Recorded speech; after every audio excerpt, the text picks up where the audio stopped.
I said it's the biggest thing they've ever done by far. It's a big program. In terms of popularity, yeah. You mentioned that.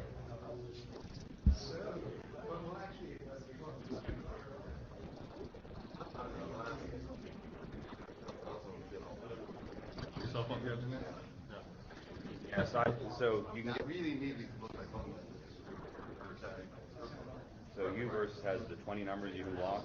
I filled my list up. Yeah, I'm actually finally decided to port my home number over to the cell phone because I can block more numbers.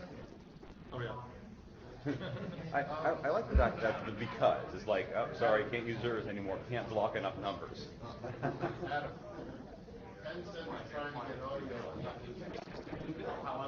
Test 1, 2. Is that coming through?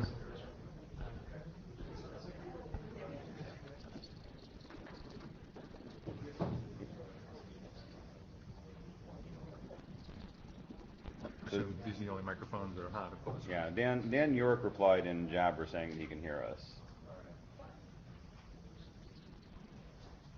All right, so I think we'll go ahead and get started. You're in the modern office. That's not where you expect to be. Go ahead and take off now. Real quick before we start, I want to point out we have a couple of people in here from the Nonprofit Consumers Union, and they would like to videotape the session. If anyone has objections to that, please stand up and say something to the microphone now. Will that be videotaped? Okay, let's go ahead and get started then. Good. Yeah. So, note well statement. If this does not mean something to you, please lean over to the person next to you and ask what's it about. You also received a copy of this with your meeting materials, so it shouldn't be news. Go ahead. Sorry? I'm sorry. You're right. We don't hand out big sheets of paper anymore. So we have already Steve Donovan. Sorry? I do hand out blue sheets, yes. We already have Steve Donovan taking notes for us. I would like a backup note taker. Can I find volunteers? Thank you. Volunteers, go. Excellent. Thank you very much. So we have a second note taker, and just to make sure, I do know we appear to have at least one remote participant.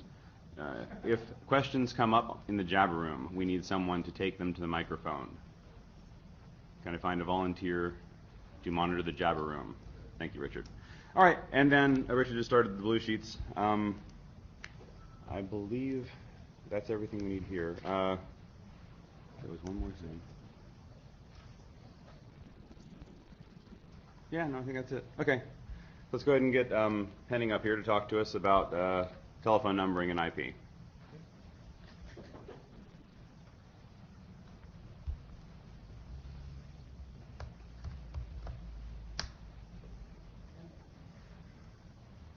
You're going to be operating the... Yeah, and I'm told to tell you to stand in the red box. If yeah. Thanks. Okay. First of all, I'm surprised. First of all, I'm surprised the early morning interest in telephone numbers, which usually, at least where in the building I work, has somewhat of a boring reputation. So I should preface that with saying, while I do work at the FCC, only the commissioners speak for the FCC, so these are my personal opinions. Next, please. So what I want to do today is just give a little bit of background on why telephone numbers are still relevant, why do we bother, what are some of my assumptions going in terms of presentation here, as well as possibly on a going forward basis what we might use the time that we have productively. And I'll talk a bit about a change of perspectives that are starting to happen simply because of the transition to IP, where many of the assumptions that we've traditionally made about how telephone networks work are just no longer quite true. So there's an opportunity here to do two things, namely one, to look at these old assumptions again and see where we can simplify, where we can essentially make things work better, where there are peculiar artifacts of the existing numbering systems that made a whole lot of sense in, say, 1996, when the last major telecom reform was done in the United States, but may not really make a whole lot of sense today in a largely mobile voice over IP, landline, or voice over VoLTE type environment, multimedia environment, and so on. And then I'll talk about the two aspects of numbering, namely what kind of data do we need and what kind of operations do we need to manage the data itself. The data itself is not terribly interesting in some ways, but the operations are somewhat unusual simply because they have underlying business processes that are demanded by consumer protection, regulatory concerns, business models, and so on. Obviously, the business models, regulatory concerns, and so on are largely outside the scope, but they essentially form requirements that we presumably would want to abstract. And lastly, I do want to point out, simply because I'm much more familiar with US and +1 numbering systems than I am with others, and because I can get lots of data on those numbers that I can't as easily get elsewhere, I'm going to be biased towards US examples. Don't take that as anything except my lack of knowledge of what happens elsewhere. And I hope that there are people in the room who have non-US perspectives and experience as well. My general take is that some of the issues, namely the IP transition, the notion of portability of numbers, are becoming fairly universal. Concerns about security, concerns about robocall, all of these type of things. They used to be somewhat US specific, but within the past few years they've been pretty universal, at least in many countries with a fairly developed telecom system. Next, please. So when we look at telephone numbers, one interesting thing that has happened is even though we've had the same basic telephone numbers in most countries, changing digital lengths and all that, leaving that aside, for decades now, the role of telephone numbers has changed fairly fundamentally. And that's been an incremental change. So where we started out, this is a not particularly good picture of a Strauger switch, where essentially telephone numbers were instructions to motors as to how many steps they should rotate to make a connection between an incoming line and an outgoing line. So they directly tied to a physical operation of an electromechanical switch. Now obviously that has gone away. Then, more recently, it really has become an identifier in that. Yes, I did pick the business card by not completely unintentionally. And so the idea there, and this is actually an old telephone number. You can't read that. It's called Brian something or other when they had when they still had central office names. And so those are largely identifiers decoupled from the location or other mechanical details, mobility, all of these type of things. They're in IETF terminology, an identifier, not a locator anymore. So the same number string started out very much as a locator, slowly transitioned to an identifier. And then as people put business cards into address books, as most people don't really see telephone numbers anymore when they dial because they just use their Android or iPhone type address book, it has become largely as what I would see as kind of the intermediate identifier. Namely, it's the thing you can post on a lamppost when your cat has gone missing. And because that person won't be in the address book, the cat finder, so you have to have that in a way that you can easily type in and possibly even remember in that, if you don't want to use an email address or something else like that. So the number hasn't changed, the role has changed, but we have many artifacts left where, for example, the remnants of the locator model are still visible simply because we have sometimes things are tied geographically or to a switch in some obscure parts of emergency calling, old PSAPs, for example, that have limited digit lengths, all of that. And Keith? So, Keith Drage. I mean, I don't think it's a matter of the role has changed. It's gained additional roles, but I think all those original roles still exist. And I can think of at least 2 or 3 more that you haven't even mentioned yet. Right. So. Okay, I'll take that as a fair point. Okay, good. Next, please. So one of the questions that whenever I start talking about phone numbers is people stand up. We'll see if that happens here. That's it. Well, I mean, phone numbers are so 1950s. 10 years from now, nobody will be bothering with phone numbers for all the reasons that I kind of alluded to, is they're no longer visible, people don't make phone calls, all of that. The problem that we have is if you look at, and I'm not going to go through the list of criteria here in detail, but if you look at identifiers in general, we have fundamental trade-offs where if we didn't have phone numbers, we'd probably have to invent something that probably looked pretty close to what phone numbers have at least evolved to in the identifier role. Namely, we want something, at least as an option, that is protocol independent, supports multimedia, is portable, allows addressing both groups and individuals, kind of a logical identifier that's not tied to just one device, for example, that avoids, at least to the extent possible, trademark issues, is internationally usable, and provides at least a modicum of privacy so that it doesn't disclose more than necessary to the recipient than you would want to disclose at that particular time. Next, please.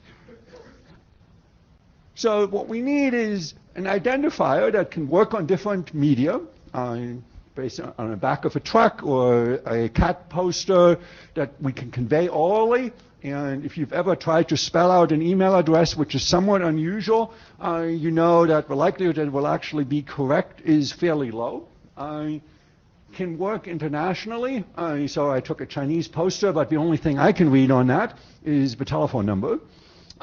Is portable across organization. That means if you have a cell phone, you don't have to change it when you change jobs, for example. Does not reveal too much about the holder of that number, and it's been useful, although that's not a requirement, provide some rough hint as to where the person is. And that is useful to avoid the unintentional call somebody at 2 in the morning type of problem. Again, this is not a perfect thing, but it turns out to be somewhat useful. We do look at that and say, if I see a European number, I have some inclination that more likely than not, probably calling them after 6 p.m. Eastern is a pretty bad idea unless I know something about the person. Yes, please. Andrew Allen, I don't think it's just time zone, but it also gives you a hint as to how much you're going to pay. That is and another... the same thing with the free phone numbers, right? You know that an 800 or an 866 number is a free phone number as well, and that's useful information to know. And I'm looking forward to the note taker, because I'll be creating a second revision of the slides, because I'm sure we'll be talking about that again. So what we have is, if you take those requirements, you have internationalization that pretty much means the only thing that is reasonably universally understood across character sets and languages tend to be Arabic numerals, even though they may not be native to the country, they may have their own numbering system, but at least most people in most countries seem to understand Arabic numerals. Yes. Hi, it's Eric Berger. So on this slide, and actually on the slide before, there's another thing that I would offer the assertion is actually the opposite, which is the top picture there. People are using names for numbers, which means 50 years before ICANN came up with IDRPs for trademark stuff, we've had disputes in the United States over people who got vanity phone numbers that look like somebody else's trademark. Yep. So those issues are even all over here, even though we think they're just numbers. Right. I again, I don't want to, this is probably less relevant since we're not debating, the value of it. There are trademark issues compared to domain names. I think for most individuals, they tend to be less. Not that, 1-800-GOT-JUNK, for example, they would be really upset if somebody else took that. So. Chris Wendt, Comcast. Along similar lines, I'm wondering, if you can make the argument that telephone numbers are more convenient or more rememberable. Why aren't they adopted by Facebooks and Twitters? They could easily use telephone style numbers or things like that. I think there's something compelling about textual things. And on your last slide, you said that telephone numbers are protocol independent. People use email addresses for lots of different protocols as identifiers. Could you comment on that? Yeah, but email addresses, again, I don't think that's, I want to get into a long debate on that. User at domain. I'm sorry? Or just user at domain. Yeah. So this part of the presentation is actually rather introductory. I think if we could go ahead and stop making an awful lot of comments on the specific parts of this. Yeah, I appreciate the fine points of mine. If I write a dissertation on phone numbers, I'm sure to include your comments on that. So take that guys. With a, if it's 95% correct, even though you can think of exceptions, tell me privately. Henning, I'm going to, as an exception to the rule, actually one of the most important things about phone numbers, they're linguistically neutral. Yeah, that's kind of what I was implying. Yeah, that's a good way of putting it. So they're portable. So because there's no provider domain, unlike a Facebook identifier, I can't use, in all likelihood, my Facebook identifier on Google Plus if I decided to switch to that particular one. They're reasonably private, obviously not, they're identifying you, they're not, they track you, but they don't include your name or any other type of information, your company or whatever else in that. Obviously you have caller name delivery, leave that aside. You have a geography model for the reasons we mentioned. So the two alternatives that I've heard that might emerge that will render phone numbers at least somewhat less relevant or even increasingly irrelevant would be if we get to an all-app world. And there are people that used to be in these type of rooms that now work for Cisco that have made claims that that's what we're working towards. That why bother about standards? We can just all download our individual apps, so we can just use identifiers within the particular app. That may happen in that. Or the opposite of that is that we don't bother with numbers that have human scale, that are in some sense writable, all that. If all identifiers are being conveyed mechanically in some way, then why not just use public keys, for example, and then you don't have to bother with assignment. You just generate one, and you don't worry about collisions or any of the other things that make number assignment interesting. Next, please.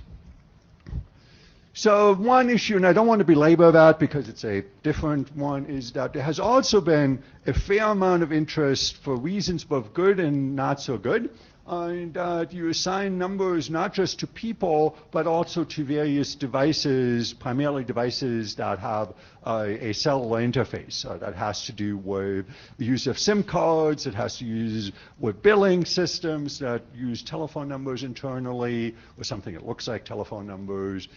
All of these type of things have found themselves at least potentially using telephone numbers. That puts some pressure on number assignment. Fortunately, I believe the number assignment, at least in most countries, is the number of these objects that I can think of would actually get numbers is actually not that large. So whether that's a problem or not, I'm not convinced it's going to kill the telephone number as a usable identifier. Obviously, if every light switch gets one, but no serious person has proposed putting a 4G modem in every light switch either. So, well, just to say, Henning, Andrew Allen again. 3GPP has done a work item to be able for machine-to-machine communications to not have to use E.164 numbers for that communication. So it is perceived as a potential problem. If it is particularly mean, if you have truly large numbers of devices, not just 5 million parking meters or 45 million light posts, but a large number of sensors and so on. Okay, next one. Just yesterday, we had a news article in the New York Times, which it seemed like a pretty odd way to announce to the world that you're doing something illegal. Namely, that 212 numbers, which are the old Manhattan, or used to be New York and Manhattan area code, are sufficiently valuable. You can't really read that. You can buy a 212 number for $75 to more than $1,000 if you want to feel like you've always been a Manhattanite. In that, people claim that if you have a 212 number, your phone calls get answered more readily. And so numbers are valuable. And there is indeed, and this is distinctly not an endorsement, is a website where you can indeed bid for a 212 number. I don't know if that's the only area code that that's the case, but clearly there still is some residual value just as a indicator of where you were born or whatever. I've always said that your cell phone number is basically a good indicator where you were which area you lived in when you were a teenager. So, next. So, because some of the mailing list discussion has generated a fair amount of related issues, let me just talk about a few of those.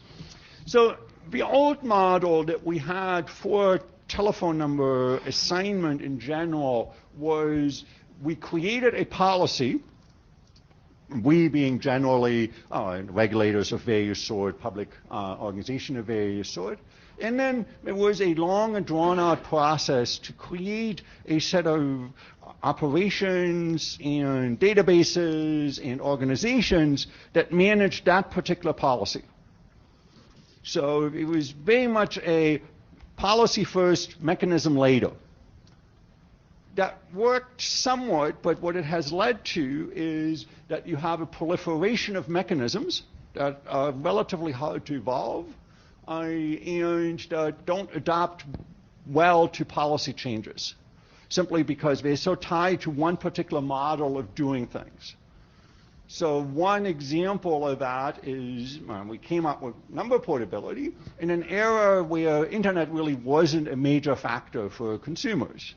So number porting meant that you could switch long-distance providers, even though that's really not the major use of a number portability database at the moment. But the original motivation was you should be able to switch landline providers, long-distance landline providers in that. That was before really cell portability was an issue and so on. And the notion was that you would have a validation system in place by a recorded voice message that would confirm that you indeed intended to switch from long-distance carrier A to long-distance carrier B. That made some sense when people used essentially only the phone to interact with phone service as opposed to going to websites to change their parameters. Now, that mechanism, as a company that tried to do differently found out, is has its security flaw, or tried to exploit, let's put it that way.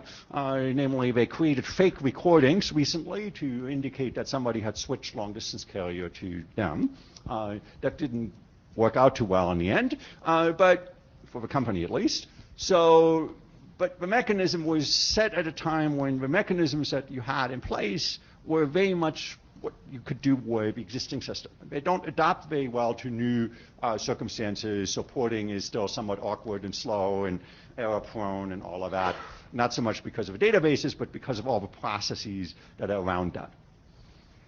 So kind of what my hope is that we get to is to have a generic platform that makes it much easier to change policies relatively quickly and relatively easily. We have a notion that technology is relatively fungible and that policy takes forever to change. I don't think that's naturally true. You can change policy within a year or so. If you go through the right processes, that's not too hard.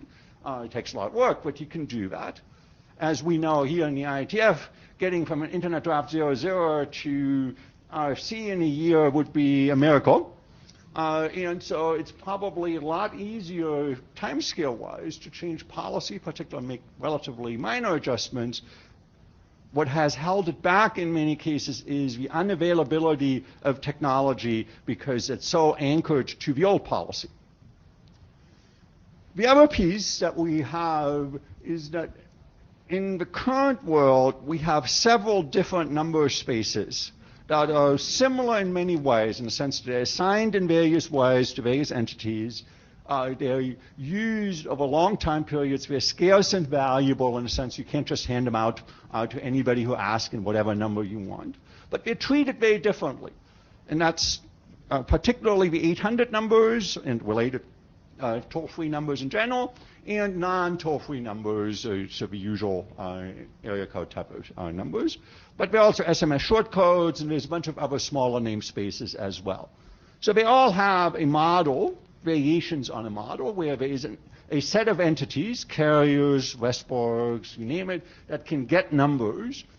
There are entities that interact with those requesters. There's a database that keeps track of it. And there's a set of rules and policies what happens when you transfer those identifiers between entities, as to how soon that can happen once an identifier is returned to the available pool. All of those are policies that are implemented individually. And that often leads to rather strange behavior simply because we have a very different issues in the 800 number space versus non-800 number space, for example, where we've had concerns about hoarding in the 800 number space. But on the other hand, we've had the ability to do non-geographic assignment by its very nature. All of these type of things are different, and they're really not different because anybody thought it was a good idea. It just kind of evolved that way. And the technology is very different. We have an SMS 800 database, which has nothing to do with text messages. It's just system management service or whatever it's called. And we have a very different numbering system in the US, for example. And similar divergences exist, I suspect, elsewhere. So we all want, one more. We all want the usual good things, which needs to be scalable, reliable, trustworthy, neutral, all of these type of good things that I suspect none of us will disagree with. Next one. So what I won't talk about here, and I hope we can avoid that discussion, is any short-term changes to numbering administration itself. We're not doing a short-term type thing here. This is not something we're trying to implement next year or next month. A, we won't get it done anyway, and B, that will, I believe, just constrain us from thinking a little bit beyond just tweaking a parameter on some XML SOA type of thing in that. I don't think we need to assume or even discuss the notion that there will be kind of a global root of some sort that manages it all, and we can argue as to whether that should be our favorite or not so favorite organization, whether ICANN or ITU or, I don't know, whatever other organization, but Knights Templars or whoever else you want to sign for that. So the idea is generally that policy as to who makes decisions should remain wherever it is. That's somebody else's problem. In some cases, it's transnational, say with +1. In some cases, in most cases, it's national. But in some cases, there may be special number spaces that are not really national. So there are some numbers, so for example, as satellite phone numbers that have a country code that isn't really national in that sense. So they should keep doing what they're doing. But it doesn't mean that the mechanisms that they can avail themselves of shouldn't be the same or at least have a large amount of commonality. So I think of this as that we have a common set of core protocols and then a set of profiles and business rules and other more special purpose designations probably made by local regulators, probably made by local standards organizations that are more nationally specific, that then instantiate a workable system for their national or other needs in that. And there's no need to even have a global coordination with that because we don't do that today, and number assignment, generally speaking, is national in the sense that you typically cannot get national numbers outside that range. And if some country wants to make numbers available more broadly, they can do that, but there's no requirement for that. We don't want to change any numbering policies that are currently being done. It may well lead to new opportunities for changing it. So, for example, I believe that if we do our job right, we can make it much easier, much more difficult for people to spoof numbers, and we can make it much easier for people to port numbers in much more universal ways than they can do today. There's all kinds of strange restrictions on number porting, for example, today that make no sense at all to an average consumer because they have no idea what a rate center is and why they should care about it. So we also don't need to discuss who is the recipient or the actor on any of these protocol interactions. That could be carriers, that could be organizations that are not quite carriers but provide telecommunication-like services. So, for example, again, the U.S. classification is interconnected VoIP providers. So these are the UMAs and Vonages of the world that provide interconnected services to the classical PSTN.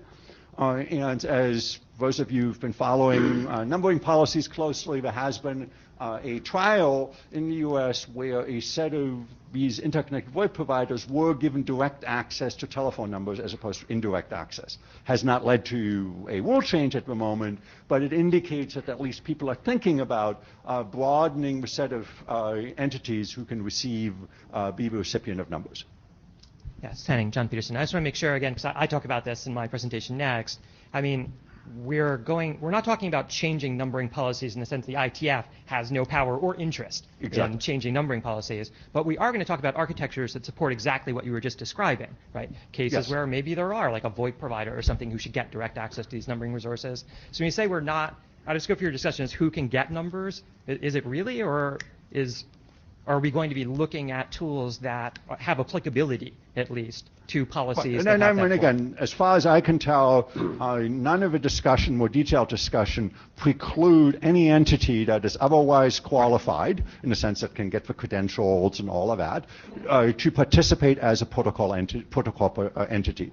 And we should, I think this is just good design, not assume that the number of entities that are doing that today is the same as there will be going forward. I mean, if it's smaller, it might be smaller in some cases because there's a fair amount of intermediation and kind of intermediate entities that are going on. Carriers, I mean, we have about 4,000 carriers, I think, in the U.S. Most of them never interact with the numbering system directly, even though they theoretically would be entitled to. They interact through intermediaries of various sort. Or it could be much larger. It could potentially be, in some countries, for example, it might be more on the scale of large businesses, for example, or individuals. So. I mean, again, the only reason why I beg this question is because the tools we can design, right? If we accept the constraint that only the entities that can get numbers today are what we're going to build tools for, we would be building different tools than if we were at least willing to. So that is in scope of this, is my understanding. So I don't assume that everybody has to speak TCAP, for example. Okay, Martin Dolly. I'm just curious to a couple of statements. One, some of the statements that were made on the list with regard to tools, and now we're talking tools and policy. I guess here's the thing. We're going to design tools not understanding what they're going to build.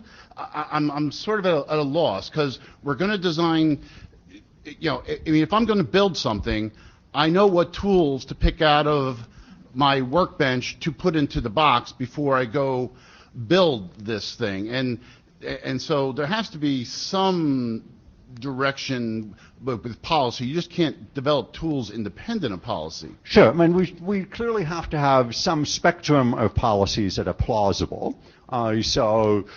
But my sense is that, for example, for the who part, that has relatively little effect on the how and the what part. In a sense, only to the extent that it changes the number of entities you have to manage. So if you assumed you only have 10 entities, and so handing out keys and other materials by fax is or FedEx is a perfectly reasonable management mechanism, we should probably get the notion that the number might be too large to do things in manual ways. That's probably my only real kind of tweak. I will get to, I don't think the number and who matters all that much, because again, there will be different countries will have very different scales.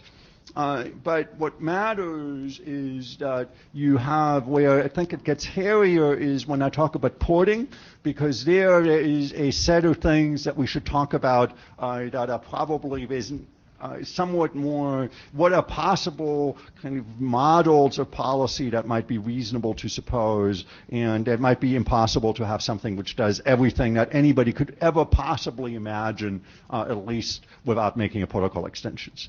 And John. Right. Yeah, I was just saying, so in my talk, we do go into this kind of tools and their applicability to existing and potential future numbering policies and so on. So I'd suggest we defer that, because I really do go through kind of a whole bunch of use cases in my slides. Okay. So one more. Oh, sorry, go ahead, please. Yeah, John Levine. I will try to be quick. Outside of the U.S., numbers and charges are deeply intertwined in ways that they aren't like here. Like in the U.S., numbers are basically either local toll or toll free. You know, and the fact that there are numbers that look like American numbers but actually ring in the Caribbean and cost you 83 cents is, most people consider that to be a bug. Right. Whereas in Europe, like, mobile numbers are different from landline numbers, and typically each mobile carrier sets a different rate. You know, and in the UK, everybody knows that calls to 3 cost extra, so they hate people with 3 numbers. So, you know, I would love it if the charges would all go away and, like, you know, it's all caller paid and don't bother me. But I don't see that happening, you know, and so and as I'm sure as you know perfectly well, it offers phenomenal possibilities for fraud. You know, call this number for hot chat, and yeah. So I don't see this in the list of things to be concerned about, and I don't see how we can get away from it. Well, again, I'm not. Maybe it's at the abstract level. There are 2 separate issues, namely who can get what numbers. For what purpose? I mean, 3 things, I suppose. Yeah. Okay, that's a policy decision which is outside, is done by people that are generally not sitting in this room.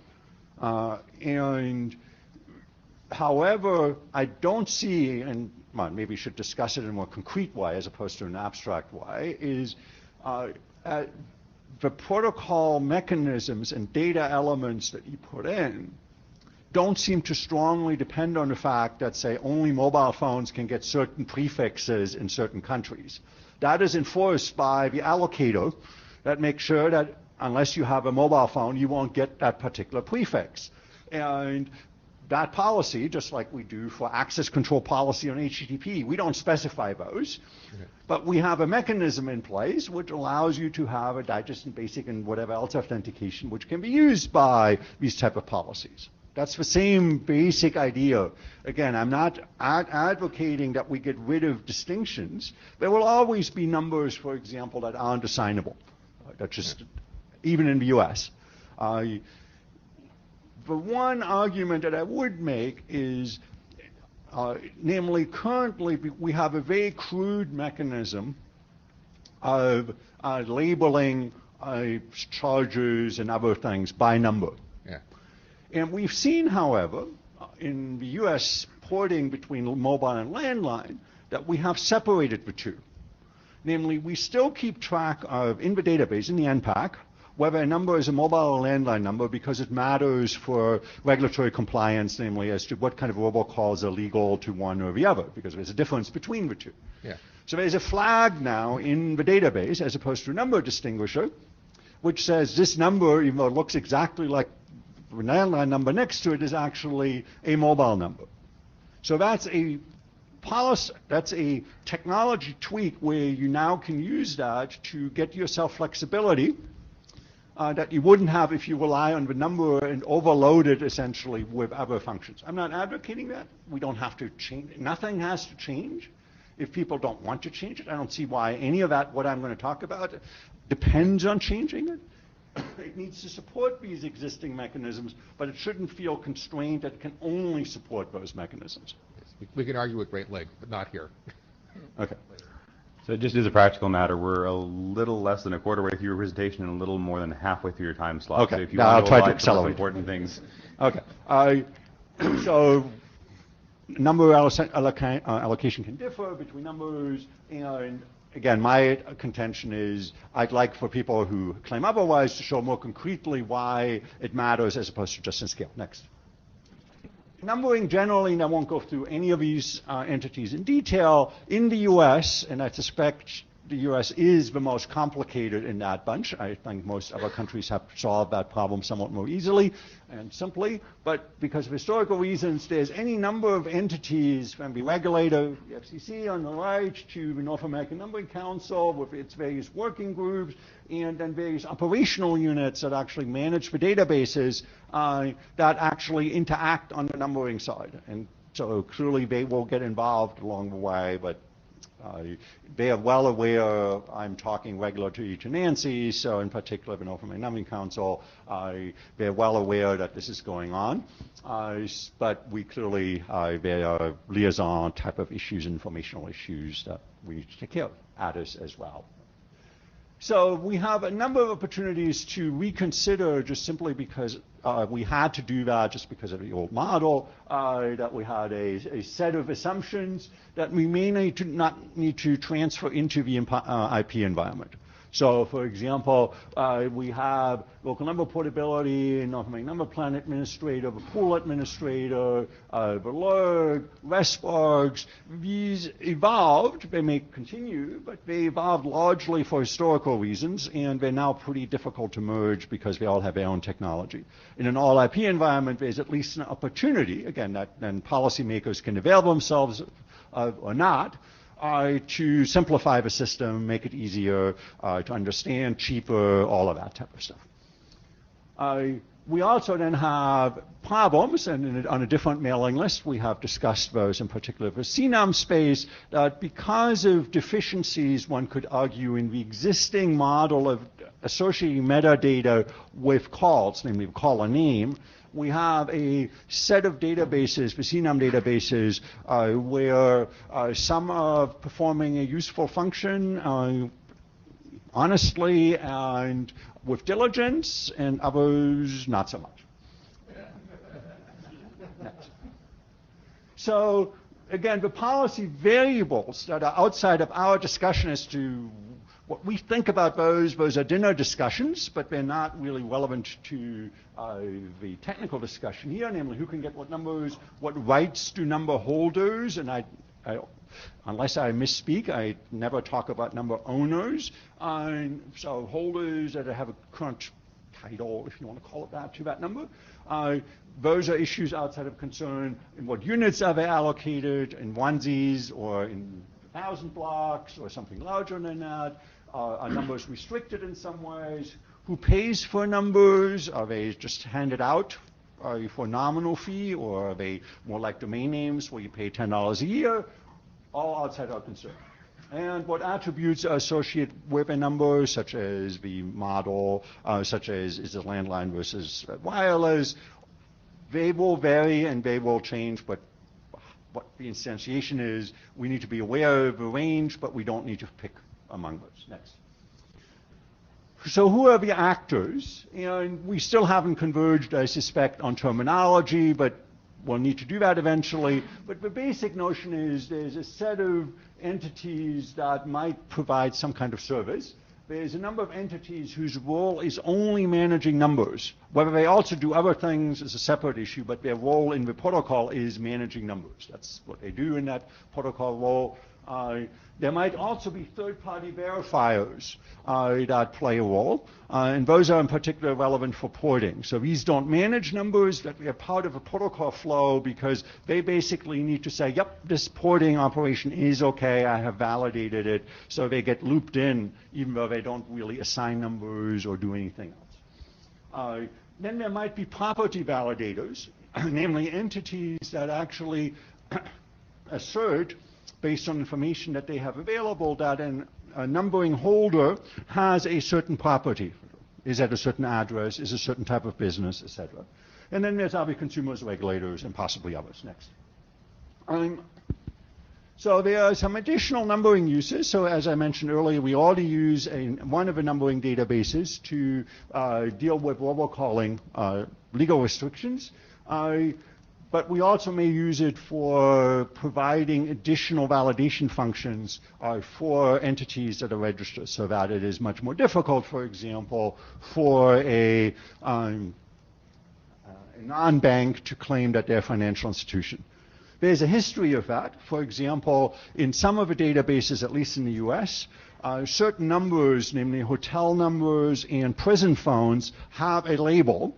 And these particular ones have emerged for particular reasons. This has to do with collect calling, and obviously prison phones, as you do want to know if an inmate is calling you from a penitentiary in that. So we have a kind of very basic tradition of doing something like that, but we can do more than that, particularly as said, to deal with spoofing and impersonation. Next. So I see, if I were to use the closest analogy, and again, analogy is always bad, that you have a title registry, essentially, that we are building. And we're registering a set of titles to numbering resources in this particular case. So the goal is to create a clear record of number use, who has it, and the history of that number use. That's often important for a number of reasons when there are conflicts and disputes and all of that. And we want to associate attributes with those numbers. Some are private, some are semi-public, some may even be public. Next. Semi-public means they're available to a restricted set of entities like carriers, other numbering administrators, or law enforcement, or whatever. So the big picture of what I kind of see as a model, you have some service providers, and again, this doesn't mean that they are what we think of as service providers today. I just couldn't come up with a better name. Some entity that interacts with that have a right to add, modify, and delete entries. And then there's a mother of all databases in there, which has a key of a number and a bunch of attributes.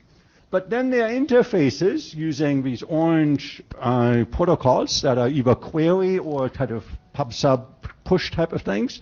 And those themselves may expose part of that through existing legacy or new interfaces that are made available to different constituencies. So it could be made available through enum. That's the way it works today.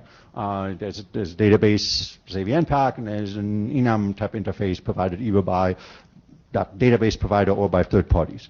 They're TCAP for legacy use, SS7 use. There might be standardized APIs, proprietary APIs. So I imagine that there are going to be lots of entities that are going to provide APIs and protocol interfaces, both to address specific needs. So one that is today in use is, and this is again North American, is there's a special interface for law enforcement to figure out who owns what number at the moment, which carrier in this particular case, so they can serve the carrier with a warrant if they want to intercept calls to that number. And so that's a special interface that's designed only for that constituency, but it's essentially a simple query interface. Number in, a bunch of data goes out. And you need a history. Next.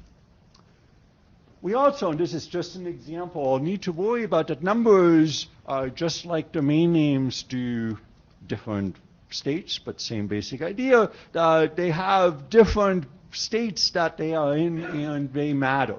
In a sense, what you can do with a number depends on what state it is in. So for example, if it's a spare number that you can use, then you can transition it to a working number, then it might eventually expire, so that it's no longer in use, but it can't be reallocated at the moment until some time period elapses. This is a typical one. If you move and abandon your phone number, you don't want that phone number immediately to be assigned again to somebody, because they would get lots of calls that are not relevant to that person. Privacy violations would occur and all of that type of stuff. So you typically don't do that. So there needs to be a mechanism in place to encode that this number has particular use and allocation restrictions and when they expire and all of that.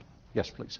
Martin Dolly, I mean, I think there's another category, subcategory, like dirty numbers, so to speak. So numbers that have been identified for spoofing sources that have been more or less quarantined in a pool of dirty numbers. Right, and there could be that's probably subcategory of reserve type of thing in the sense that they are restricted from allocation. Okay? And both the 800 numbers and domain names have versions of that.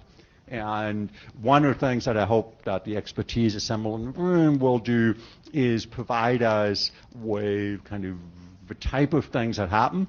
My general sense is that we wouldn't create a list itself. We would provide a way to label things, and the meaning of the labels is then used by the protocol mechanisms and the instances to do something or not do something with that, as opposed to us necessarily defining what they all mean. Next. Again, because this has come up, is there are lots of countries out there. We don't want to solve the problem of having a global root type of thing. We don't need to have the F root here or worry about an ICANN-like thing as to who can put things in the root database. I don't think that's necessary. Next. And that's simply because the number of country codes, while not small, is relatively modest. If I counted right, there are about 230 country codes, take or leave a few, that are in use. And they don't change all that much. The numbering administrators that are used for those are not changing constantly. So even if somebody has to maintain a static table, a service provider would emerge that would simply keep track of that for you and provide a database that's current. I don't see that as a problem that's worth solving, simply because A, it's difficult to solve, and B, it's not clear that it buys as much compared to just doing it semi-manually, simply because it doesn't change all that often. Next. So then there are two architectures that I think are relevant.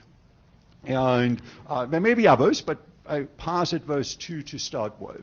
Namely, one is something which looks pretty similar to the domain name model for each TLD. Namely, one is one where you have a registry, which is kind of a title registry, which has the canonical record of what identifiers have been assigned to whom. And then there are user-facing or service provider-facing entities that are more that are competing with each other for customers, and they have their privilege in a sense. They are given rights to modify the records in the master database, so it's not just any random entity. So you have to go through a set of qualification steps, but it's a much larger number. In the domain name case, it's probably hundreds that actually have the ability to interact with that master database, and they have a consumer-facing, consumer identifiers, whoever that may be, facing role as well. The second model, which I think is more technically interesting, but also significantly more challenging, is one where you have not a master registry type of thing, a single logical entity, but you have multiple of those. And we've seen in both the numbering administration and in domain names that there are possibly some logistical advantages to that. Just about in a half an hour or so, in case you're bored with modern, you can tune into the FCC commission meeting. There will be discussion of a possible change in numbering administrators. Needless to say, and I will leave it at that, that was not a particularly, let's say that will make most divorces look like a personally pleasant stroll in the park. It certainly has benefited Washington area newspapers with various full-page ads, but this was not a painless process. And choosing as to who gets to be the mother of all databases. The second one, we know an ICANN model that being the registry leads to questions as to who gets the money and who gets to do it, what happens if somebody goes rogue or doesn't do a good job, all of those issues. So I think there's at least an advantage to thinking of a model that is more distributed, where you have trusted entities that have a uniform and identical view within a few seconds of each other. Now, obviously, it can never be complete speed of light and all of that, but logically identical view They can all perform the same operations. It doesn't matter who initiates it. It ends up, the logical database states ends up being exactly the same. And indeed, we're starting to be looking at these models even within the IETF context, namely the TV white spaces database is one example where that's being attempted. There are about a dozen or so entities that either are or want to operate a database, or they have to go through the qualification step. But they're all, I can ask any one of the databases, and I should ideally, doesn't always work out that way, but ideally I should get exactly the same answer back, and I can interact with whatever database offers the best service, the best price, the interface protocols that I need, whatever it happens to be. Henning, we've actually reached the end of your slot. John has agreed to cede up to 15 minutes of his, but Okay. if we can skip to highlights of the presentation, I think that would be beneficial. I will do that. Thanks. Okay, next. So how do we, now we get to the technical meat. So the three problems that we need to solve is how do we distribute changes in the database? Kind of gossiping protocols will do that for you. We've experienced with that in LAST. An interesting one is how do we allocate new numbers to avoid collisions. I don't want to have a chance if there's a 212 number pops up that everybody grabs it and two databases disagree as to who ended up with it. We know how to do that. There are two possibilities that probably are at least worth investigating, and possibly others, namely a blockchain model, kind of Bitcoin style, and the second one is a set of distributed systems protocols that are generally known as the Paxos variants, very well established, provably correct set of protocols. And we need a mechanism to recover if a replica, if one of those registries is disconnected temporarily, it needs to catch up so that it has the same data. Next. I won't go through that. If you have these distributed systems, there's a set of provably correct algorithms that it will ensure that even when things fail, messages get lost, or processors, meaning entities, fail temporarily or are unreachable, that nothing bad happens. You will never get an inconsistent state. These are well established in the database and related communities. Next. So you ensure non-triviality, that really something happens, safety, and liveness. Next. We need to decide, which probably is relatively easy, namely, do we have a single number for each record, a single record for each number? Do we have split records? We obviously want to have the ability to have range records as well, and indirections, all that. Next. As an example, we will probably find that we'll need a set of metadata elements in that, but what those are should be, in my view, relatively flexible. There's probably going to be a key, E164 number. There's probably an entity that currently has access to that number. In the US, that will be an OCN, but it may be some other identifier elsewhere, and a few other things that you could possibly put in there. Next. As an example of a database content, which is simply copied off a web page, is an example of the kind of information that is a numbering database contains. Not saying that all of that should be there, but that's an example of the kind of metadata that I'm talking about. You could have the stir type of keys. I won't discuss that here. That will be subject of the afternoon discussion. Next.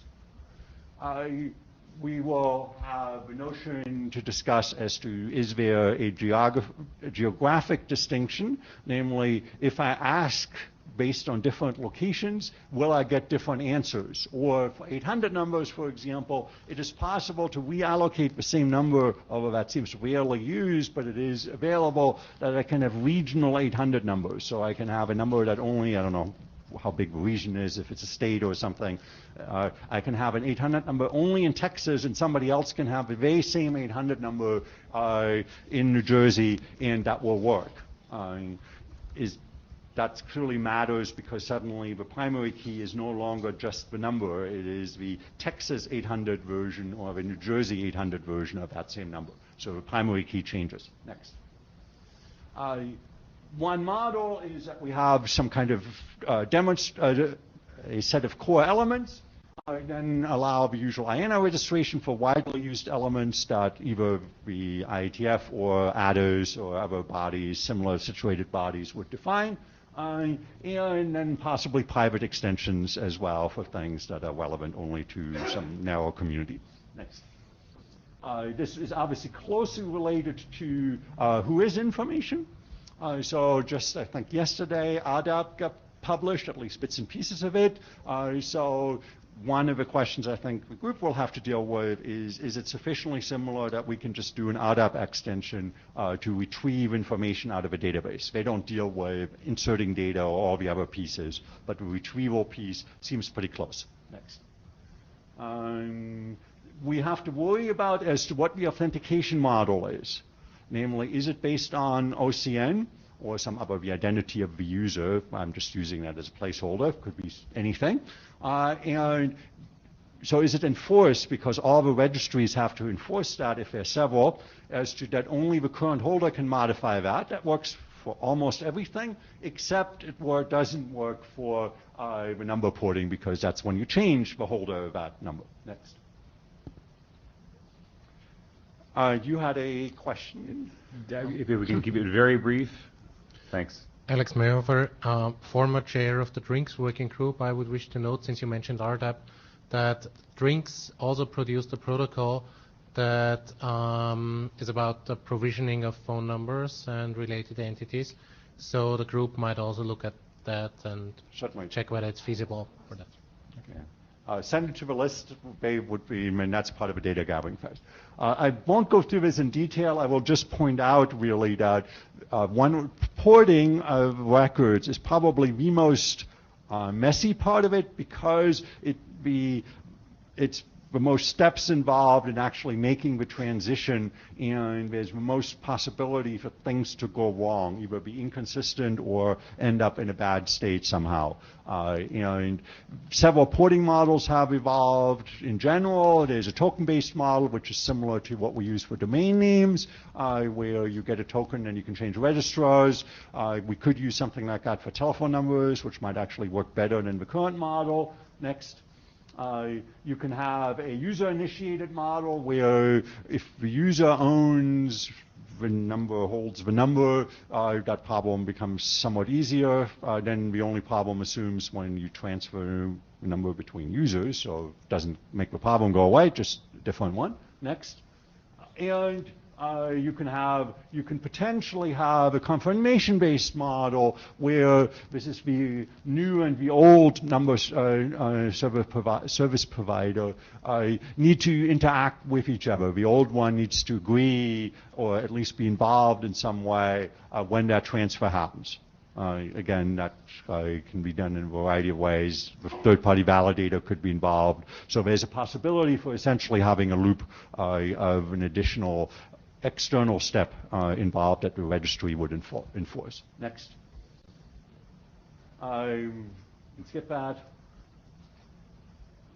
We have that. Talked about that. Caching, we obviously want to allow the ability to cache data in a sensible way. So then probably if we can do cache validation type of mechanism so that it's clear that you always get the current data, because a number of databases typically don't change a whole lot. They are pretty static, so caching works very well, but you do want to make sure that there's no outdated data. So traditional cache expiration mechanisms don't work very well because it's very hard to predict when a number will change, and you don't want to have a cache lifetime be a minute, because the average lifetime of a record may well be months or years, but you don't want to wait a month before the change propagates. So caching needs to be considered. Next. I suspect we'll discuss at some point as to what the basic underlying protocol is. Is it going to be some JSON XML of HTTPS REST style or something completely different? Do we need a pub-sub mechanism, or is it truly a query and HTTP post, DEL, and so on mechanism as well? I suspect we'll need some kind of a subscription mechanism, for example, in some cases. Next, there's a number of open issues that we'll need to discuss. Namely, which architectures do we need support? If we only have a tree, it's less complex. We don't need the synchronization primitives. We lose maybe capabilities. What are the state transitions? Can we abstract those so that new states can be added? And that's an implementation issue at a higher layer, if you like, of the protocol. What is the data model? Is it JSON? Is it Yang? And who knows?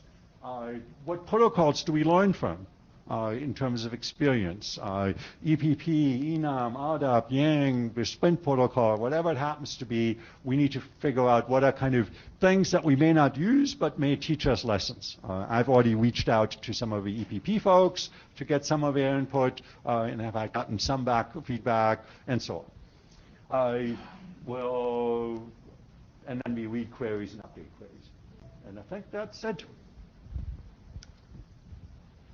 So, Keith Drage, just a question. Does your proposed database expose or hide the individual numbers in block number range allocations for direct dialing in or direct inward dialing, whatever you want to call it?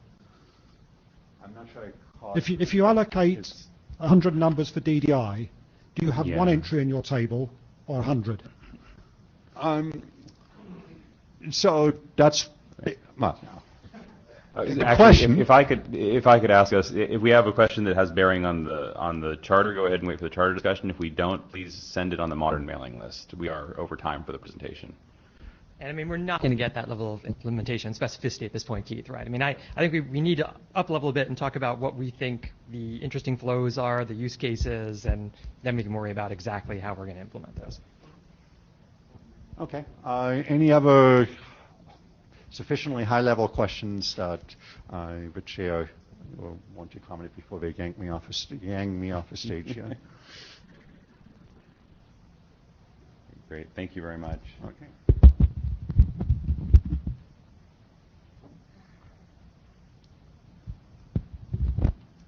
Hi. This thing working?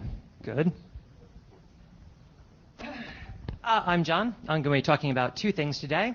One is Draft Peterson Modern Problems, a submission that emerged at the last minute at great expense that Tom McGarry and I hacked together because no one else had really put something like this forward.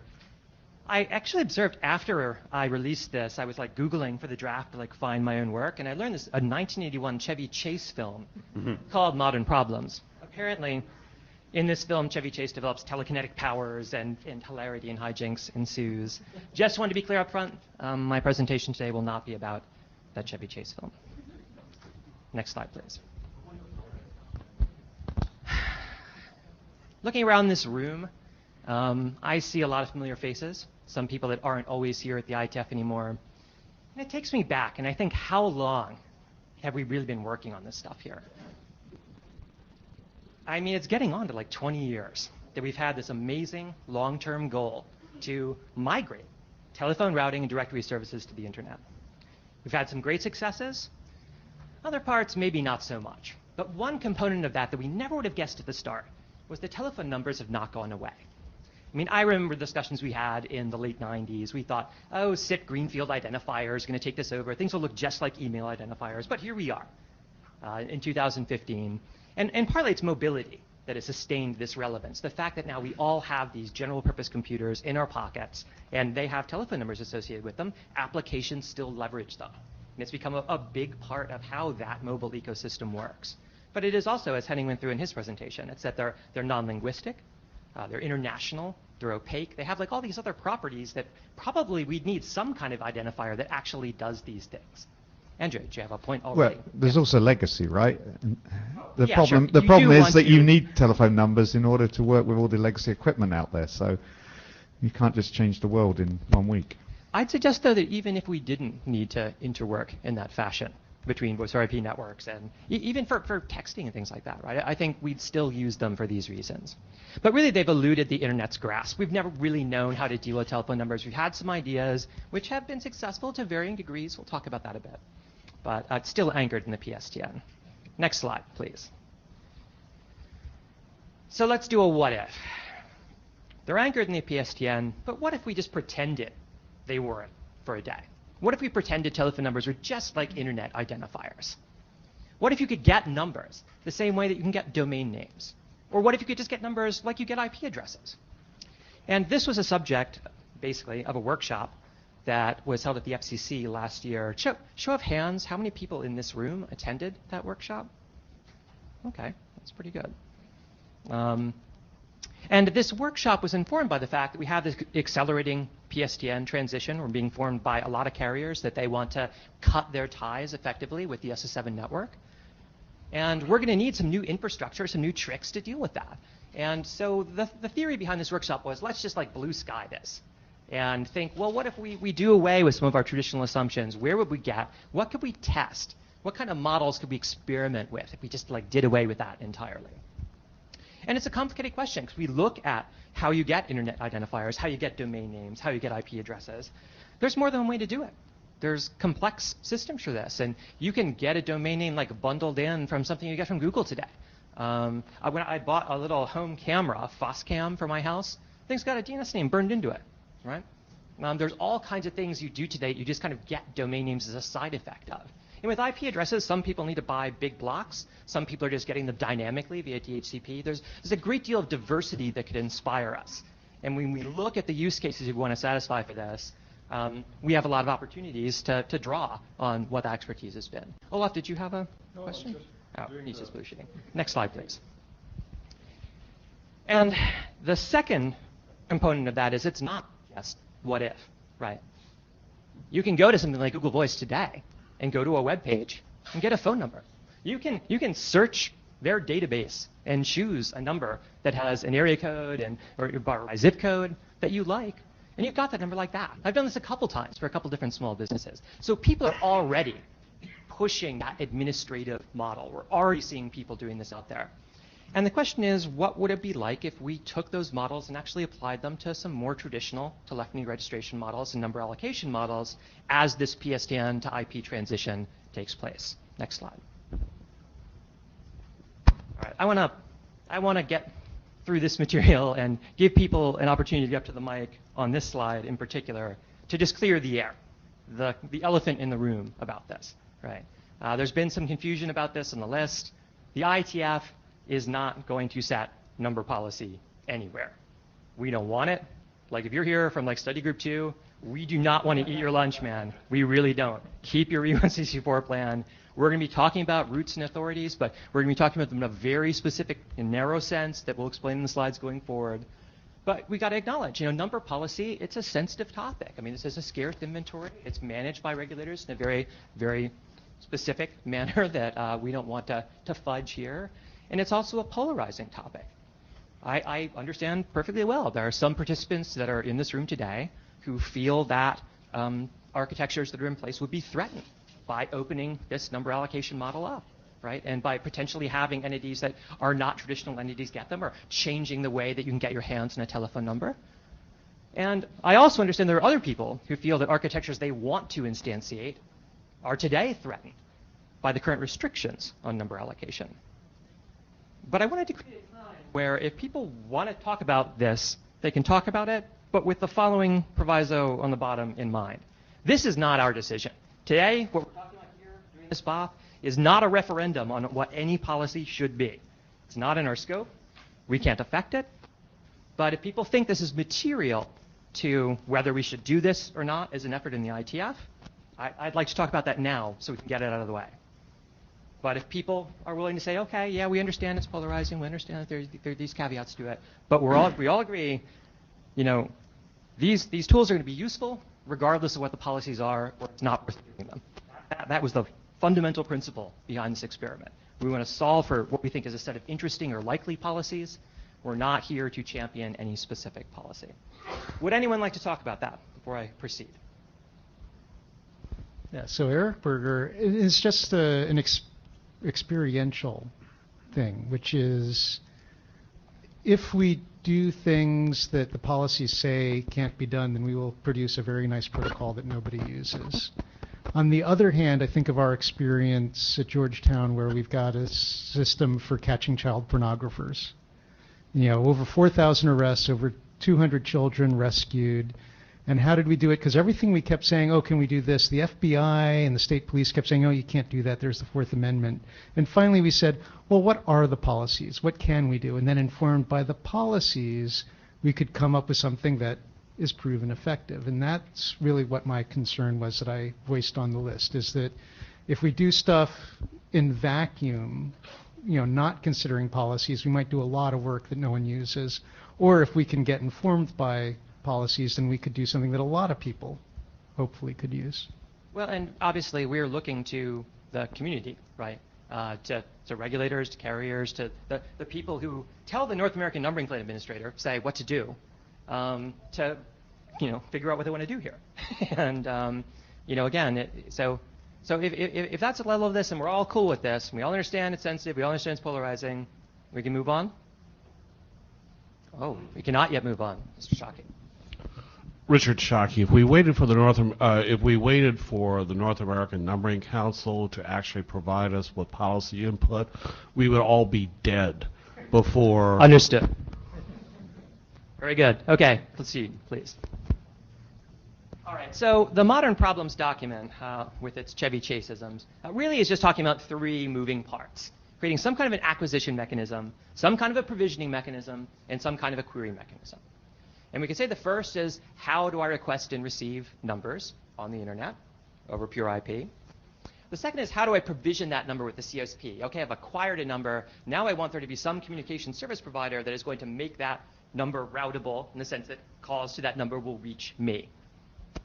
And the third is the query mechanism. How do I get information about a number, including that routing information? Now, these are rough scope, high-level things. We have much more detail about what these are, but those are my sound bites for what these three mechanisms will do. Yes, Richard.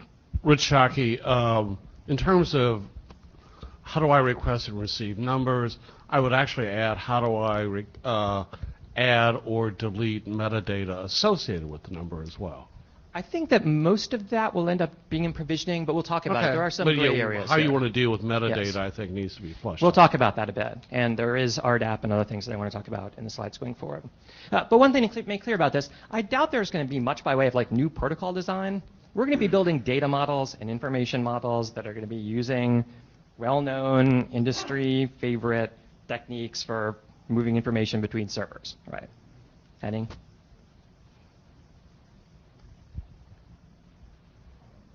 We're not going to invent a new transport for this stuff. No, certainly I don't think we're trying to do anything except application layer type protocols here. I would challenge a little bit the notion we don't need to do any protocol work at all. Namely, as I tried to point out, besides the query and update type of client-initiated functionality that we'll have, it seems pretty clear that we need kind of quote server-initiated functions as well for kind of pub-sub type of things, because the existing model, as you're well familiar with, has a very strong, even though it doesn't use IETF terminology, it very much has a notion that updates are distributed widely and on demand, so to say, the other way, from the database to the entity that is a customer of that database in some sense. And secondly, more interestingly, as I pointed out, if we want an interoperable protocol between multiple registries, there is the synchronization primitive, which is completely independent of whether you store metadata, whether you store telephone numbers or license plates in that. That needs to work and be implemented correctly, because otherwise we don't have a complete protocol. And I would argue the experience of a TV white spaces database, which did not do that. If you read the Ars Technica article recently on that particular one, where besides being a data quality problem, they also had synchronization problems. And I think partially it's been because there really hasn't been a terribly good mechanism to do that. So with that little asterisk, I would say we may end up doing a little bit of protocol work, but we're certainly not going to do HTTP variants or anything like that. I mean, Turk has, as you know, a bunch of encoding-ish stuff in it, and so the bindings to different transports and bindings to different encoding formats of the data. So I certainly imagine it's going to be that kind of bit pushing. And yes, there may be some specific architectural models like that where we're going to be selecting some transport and saying that's the standard we're going to use for that. But you're not imagining we're going to design new features for HTTP. That's what I'm trying to say here when we say no new protocol designs. Yes, Mr. Crocker. So this is Dave Crocker, and in spite of what you and Henning just exchanged, I'm very confused by the bottom. And since you've worked on this space for a long time, taking a look at the list above, and I don't care whether this is what's finally chosen, but you put thought into putting this slide together in the assertion at the bottom.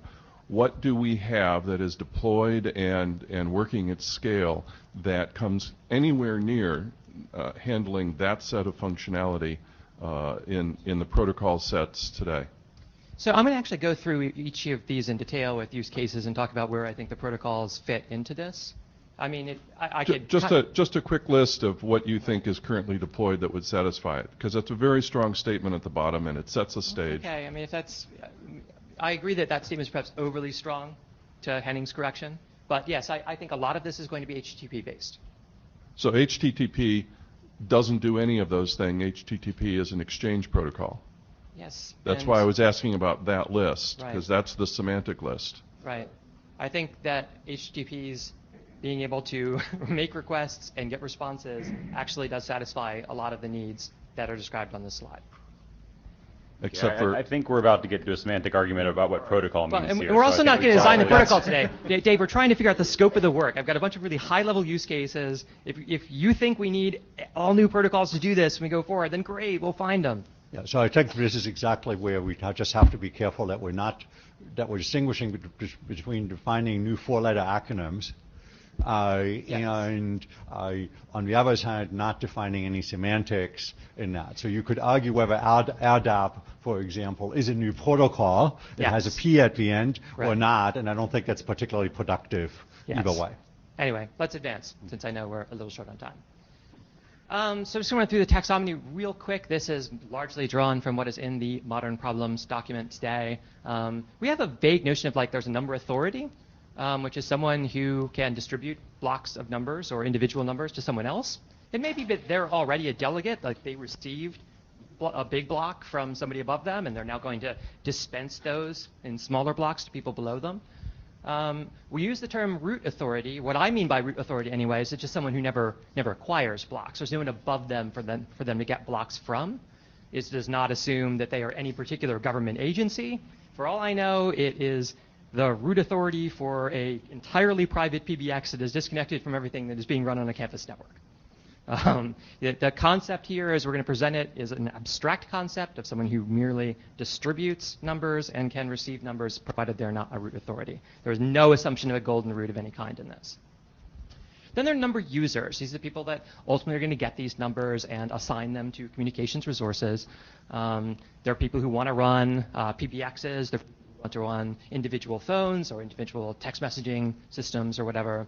They may themselves act as number authorities for others. For example, if you are an enterprise PBX and you get a few hundred blocks from your upstream telephone provider or your upstream number authority, you will dispense those in turn to clients that register with your PBX. It also includes CSPs, and this is an important distinction. None of these people here that are doing the number authority role or the number user role, which are abstract roles, necessarily actually run a communication service, like a SIP service or something like that. Someone who is a communication service provider may act as an authority for users as well, or they may not. So we're really using CSP in that very broad sense, and Eric and I discussed this a bit on the list of, I mean pretty much anybody who could like prop up a SIP service is potentially a CSP, though the majority of people who would do so will probably be more like carriers or perhaps large enterprises. Finally, there are government entities. We're real good when we get through everything. I have one slide about government entities at the end of this presentation, but not much else. So next slide. This is just kind of a review of the delegation of authority for telephone numbers as it exists commonly today. There's a notion that there are root authorities that dispense blocks, for example, 10,000 blocks. They propagate down to carriers, communication service providers, who may in turn then dole out to either enterprises or to individual users. Yes, sir. Pat Tarpey. John, is there any relationship between this model and the work of STIR? There is, and that will be the subject of a couple slides coming up. Okay. This is really just trying to explain kind of what I think is roughly going on today, which is a trickle-down model, right? Numbers trickle down from some kind of a root authority through communication service providers down to enterprises, sellers, other aggregators like that, and eventually down to clients who end up with an individual number that you can use to place and receive calls. Next slide. All right, so let's talk about the first of these three mechanisms, the acquisition mechanism. Could we go back to that? Actually, I just want to read those. So it manages number inventory, it tracks who gets assigns what, and it assigns credentials for things like STIR. Next slide. So if we look at a model that works pretty much like the world does today, I can imagine the need for a protocol, an acquisition mechanism, that would let a client go to an enterprise and get a telephone number. If Cullen has his PBX that is just being deployed somewhere, and a new phone is coming online and it needs a number, I can imagine a protocol for it to go to the call manager and to say, hey, I need a number. I think we should build a tool that supports that use case. If you support that use case, you could also support probably a lot of similar use cases for things like Skype or what have you. At the time the phone goes and makes this request, it'll have to give some information, some identifying information about who the endpoint is going to be assigned to. There will have to be some reason for the person who is receiving this request to believe them. And yes, there are trust model assumptions that are built into this particular use case. But what they'll get in return is both the number and the credential that they ultimately would use to prove to a CSP, for example, that I am eligible to receive calls for that telephone number. People kind of get this. You see how even in roughly the world today, where a protocol like this would fit in? Actually, I don't. You don't see a model where Cullen needs to turn up a new phone. Well, I guess the question is it Cullen turning up a new phone? Is it that it's a Polycom phone talking to a call manager, and so therefore we need an interoperable protocol, or is it Google Talk needing to get a phone number, or Skype getting a Skype out, or something like that? I can't speak since it's behind you. So your average large enterprise today has a crapload of different vendors providing PBXs into it that were all acquired at various times, and you're trying to manage a number plan inside of that space, and you've got blocks of numbers, and you're trying to allocate them. It might have actually been the PBX that requested up for the 100 phones connected to it. Might have been to the individual phone. That request might be for the local internal dial plan that all starts with 9 or whatever it is. It might be going out to tropodo.com to go get a phone number from them that's a PSTN phone number, which we do today, and we have lots of different interfaces to the zillion different peoples that might be able to provide us a telephone number. It's not a very scalable mechanism, writing it differently to every single person who might be able to provide you that service. And we have some of the use cases we'll show that show some things. There's more the other like one, which is a fairly common one today, which is all done by just web pages and faxing and all that, is I want an 800 number. In that, there's hundreds of vendors of these numbers, and that could be another. Let me click forward to the next one, so we'll start to get into this. So if you can do that, I'd also like to have the tool that does that be able to request blocks of numbers, right? Let's say that you're an enterprise and you have some existing relationship with your upstream service provider, your number authority, and you need a couple hundred more numbers because you're just turning up an entire new PBX within that enterprise for some new location. This should just be able to scale up to that. It should be the same protocol, has basically the same semantics, and should work pretty much the same way. Dolly feels differently about that.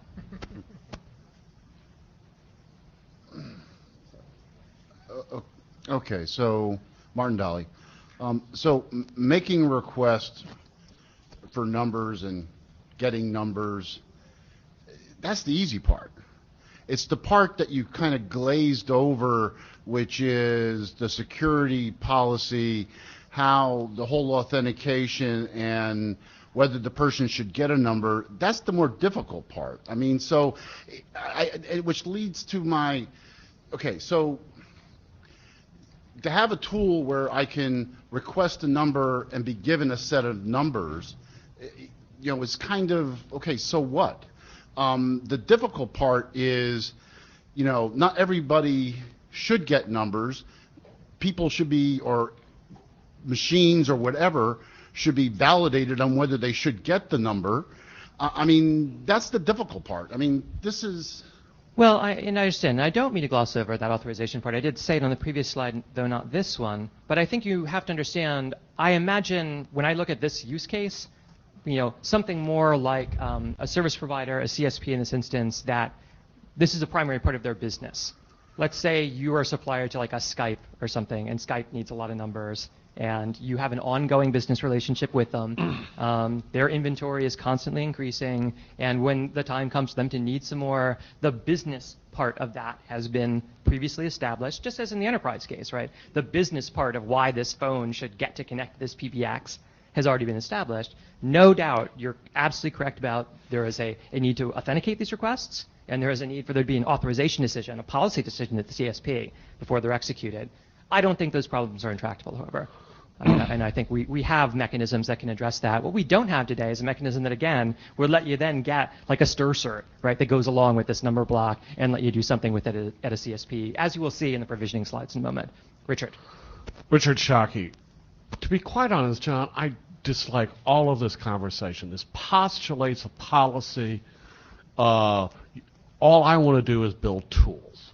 The tool should have requirements associated with it, which may or may not enable this particular policy construct that you're trying to put forth. So I just want to get away from this kind of discussion whatsoever, which is that the protocol requirements must be able to enable a policy construct of some way, shape, or form, or a business model to which you're describing here. We don't do policy, we don't do business models, we build tools, and the requirements that you are going to have to come up with here should say it may be able to do this, it might be able to do this, but you cannot say it must be able to do this. Well, again, I think that's a part, right. The purpose of putting up these use cases is to inform whether we think there's an interesting problem to work on here in the IETF today. We're not going to go into whether the requirement for this or that should be must or should. I certainly agree that that is the work of the group, should we get there, but that's not our work today.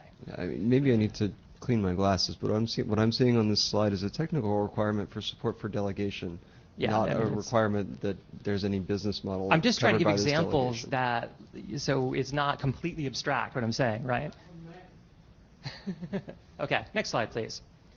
Right, and I can even imagine, I'll give another use case. Okay, maybe people don't like this as a business model, but if you just bought a new phone at the Apple Store and you want to replace an existing account, say, I think there should be a mechanism that your phone can talk directly to your CSP and get the new cert for it and get the new number for provision on the phone. Done and done. So it's really enabling things like this that I want the tool to do. So next slide. I want it to be able to do all these things at the end of the day, right? We should build a tool that is generic enough that any of these entities in this architecture can give any of the blocks of this to anybody else. And the semantics of all this will be the same wherever we're going to do it. So provided people are cool with that rough plan, and that is exactly what we mean when we say we're going to build tools here that will work irrespective of what we believe the policy outcomes are. There are a lot of likely or interesting policies that we believe can be instantiated by a model that has this flexibility, and it's that flexibility that we want to build into the charter. So if there are people who think this flexibility is problematic, that in fact we need to prevent some of these things from happening, and this goes back to my earlier kind of polarization slide, I'd like to hear about that. Chris Wendt, Comcast. I would argue it is a vastly different scope. Having a provisioning interface to a CSP is extremely different than how you authenticate an end user client and all the security implications. We're doing the provisioning slides next. This is the acquisition slide.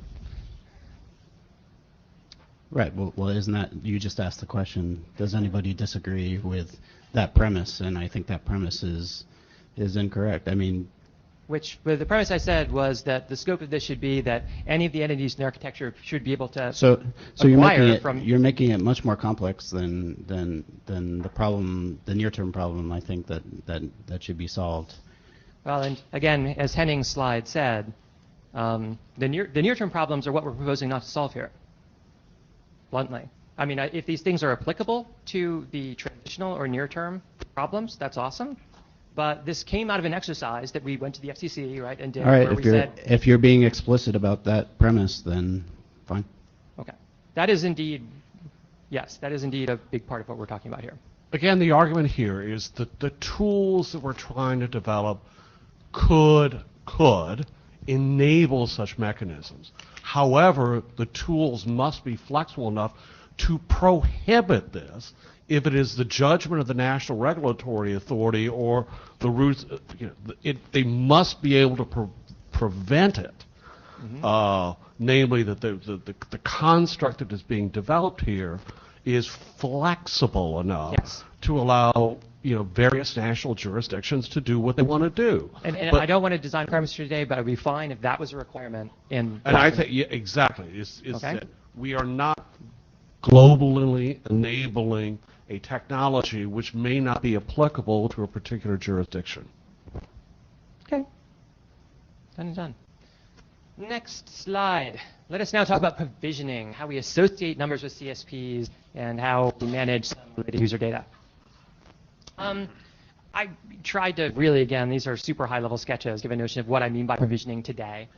Today, obviously, CSPs, they do all this themselves, basically. Like users have some limited interface with AT&T when a new customer is being turned up. Here's where I live. Here's like some other information you need about me. But really, the CSP does everything in that little loop back to itself that is required to figure out what needs to be done to turn a new customer up so that they can receive calls at a particular number. Next slide. Okay, but if we had a model that was more decoupled than that, where, say, a root authority was distributing 100 blocks of numbers, I'll use Cullen again in the back since he's there, to Cullen's PBX, I could imagine a case where Cullen gets those numbers not through a CSP, not through that trickle down, but directly from some other root authority, and then goes to a CSP and says, I'd like you to turn up these 200 numbers for me. And that CSP would then do some things internally, but they would need to get some information from the enterprise in order to be able to perform that function. They want to know what the endpoints are that'll be contacted for these. Think about it as being similar to like SIP registration, right? You would be getting the kind of information you'd get in a SIP registration message. You'd also, of course, need to be able to prove with some mechanism that you are authorized to receive those numbers, and this is where we see STIR fitting right into the model. When you say SIP registration, are you suggesting you're going to tie these to IP addresses, or are you going to tie it to something which has more permanency than that? Well, technically, you don't need to put IP addresses in the SIP register, in the contact of register messages. In fact, it's discouraged in RG61, if I recall, for a variety of reasons. And since GRU, it's even more discouraged, right? But, okay. But something a bit more permanent would be preferable. Yeah, I'm saying it's analogous to SIP registration. I'm not sure SIP registration covers everything that you need to do in that yellow line between the enterprise and the CSP. I suspect it probably doesn't, that there's some additional metadata that's going to need to be communicated through that'll help serve the whole who is / weird dimension of this. I'll have to leave before we start talking about weirds. Or lamer. Okay, next slide. I could even imagine this going down to individual level, right? That there's some root authority that a single user can get a single number from. And this would be a lot like the way DNS names work today, which is why it's being shown here. I go to like a registrar, I get a DNS name, but I'm not a CSP, right? I don't have a way to a DNS server that I run that I can plug that name into. And so I go contract with some other entity, and they run that name for me. And if we were looking at DNS style models like this, yeah, that's probably how this would work. I see Henning has a comment. Is this, ooh, I just really need to get obscene with it. And I want to point out that having had to deal with that in the domain name space is what has emerged that all of the registrars have developed private APIs which do that, because many entities don't just acquire domain names by the onesies, but require them as part of some process flow.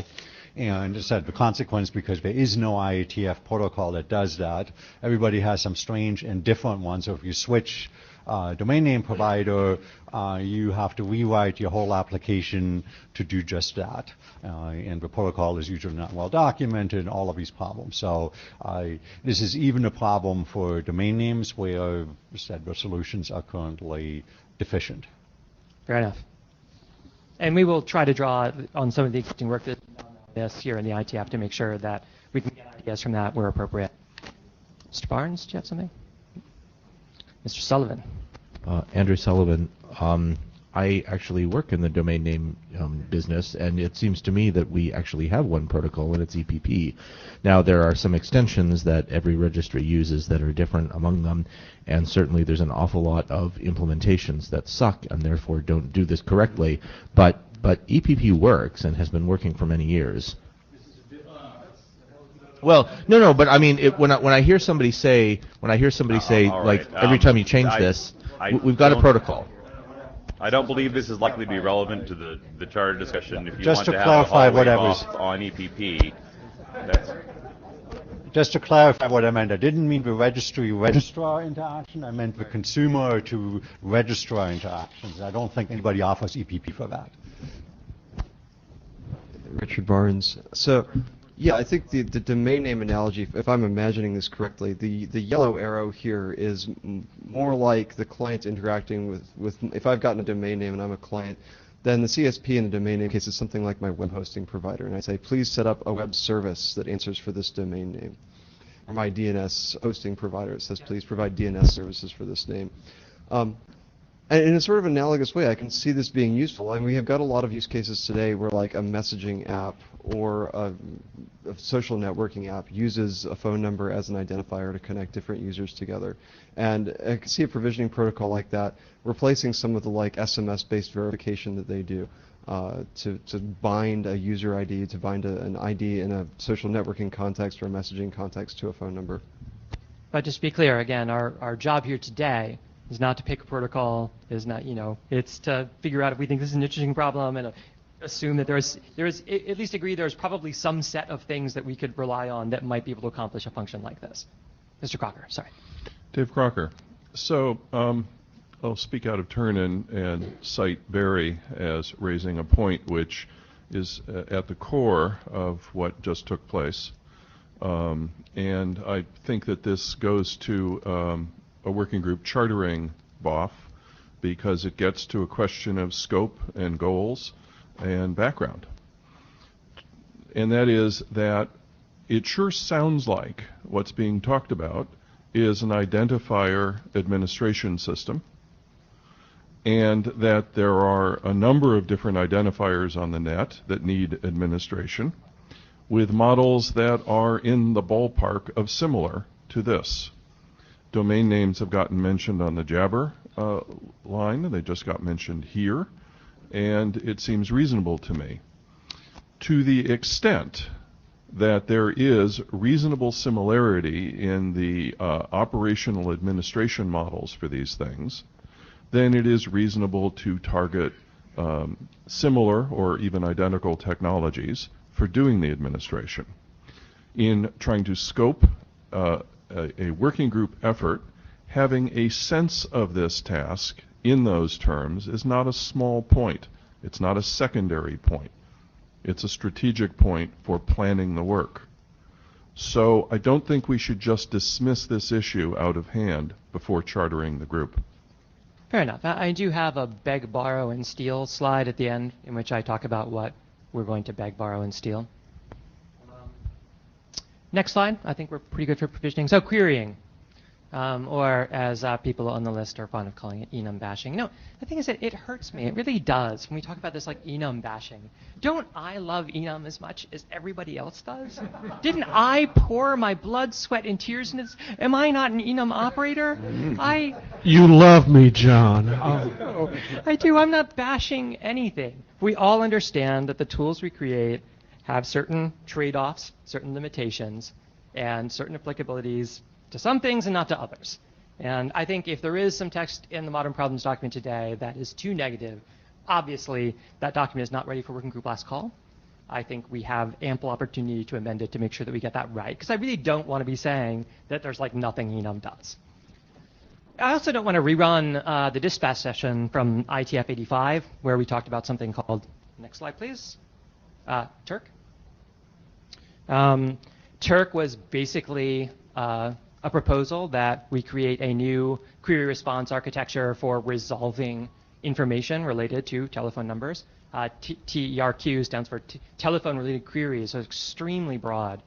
We wanted to be able to encompass both routing style data and administrative data in the way that Turk functioned. This was discussed at IETF 85. It was, as far as the dispatch process goes, I would say approved. We deferred on taking that to a charter and bringing that forward to a working group because we were waiting on a couple things. One of them was getting a better sense of STIR because we got a sense of how much STIR was actually going to impact what we were going to do here. Now that we have a slightly better idea of what we imagine those authorities that we see on the right will do, thanks to the way STIR is structured, I think we can get into kind of how we think Turk might be articulated today. You know, in the proposal we'll just drop Turk into this as that third component. And that work will be done here. There's a draft. It's draft Peterson Turk 03 or something right now. It's a pretty abstract protocol in the sense that it's mostly focused on information models that it expects you to share over various encodings, probably in HTTP. There's been some argument that we have binary encoding available for on-wire transactions, since this is a real-time call path for routing requests, and we're amenable to that. So next slide. Yeah, I think I probably just should have gone to the slide immediately. Not much protocol design would be proposed here because we are really just going to take that info model and the parts it's been split into and figure out how to map that into the other components of this that we require. Obviously, like the provisioning protocol we discussed, how you get this information up to the CSPs, that's kind of the routing-ish information that we described in Turk. A lot of the other things like that you need contacts, billing addresses, compliance information, that's all what would live in the, in two special, one special case and one non-special case. It's certainly what you would need to reveal when you acquire numbers in the first place, but there's also these certain special people that want this information we'll talk about next slide.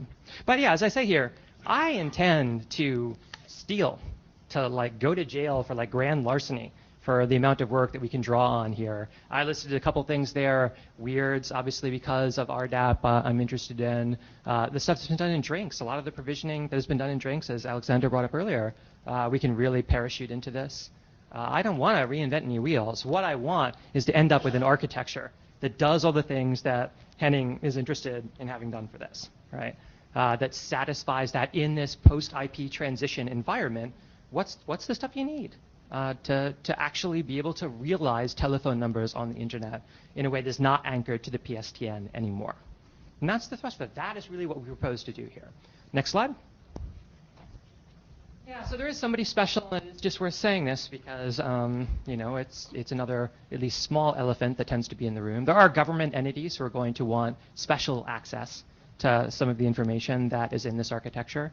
Weirds has obviously really run into this, and our plan is to steal from them. Today, again, in RDAP Sec 12, we see full access may be granted to a special group of authenticated clients. And I'm not sure that it's really worth saying much more than that. I think that covers, as long as people understand that that's part of the implementation situation of this. I'm afraid all of the same constraints that apply in this to domain names will end up applying to any IP-based system for telephone numbers. And I think that's really the best thing we can say. If they find something better, we'll go with that. That's where we are. Next slide. Right. So ready for working group last call, right? You all guys, you read the document, you think it's awesome, we're done. Okay, maybe not.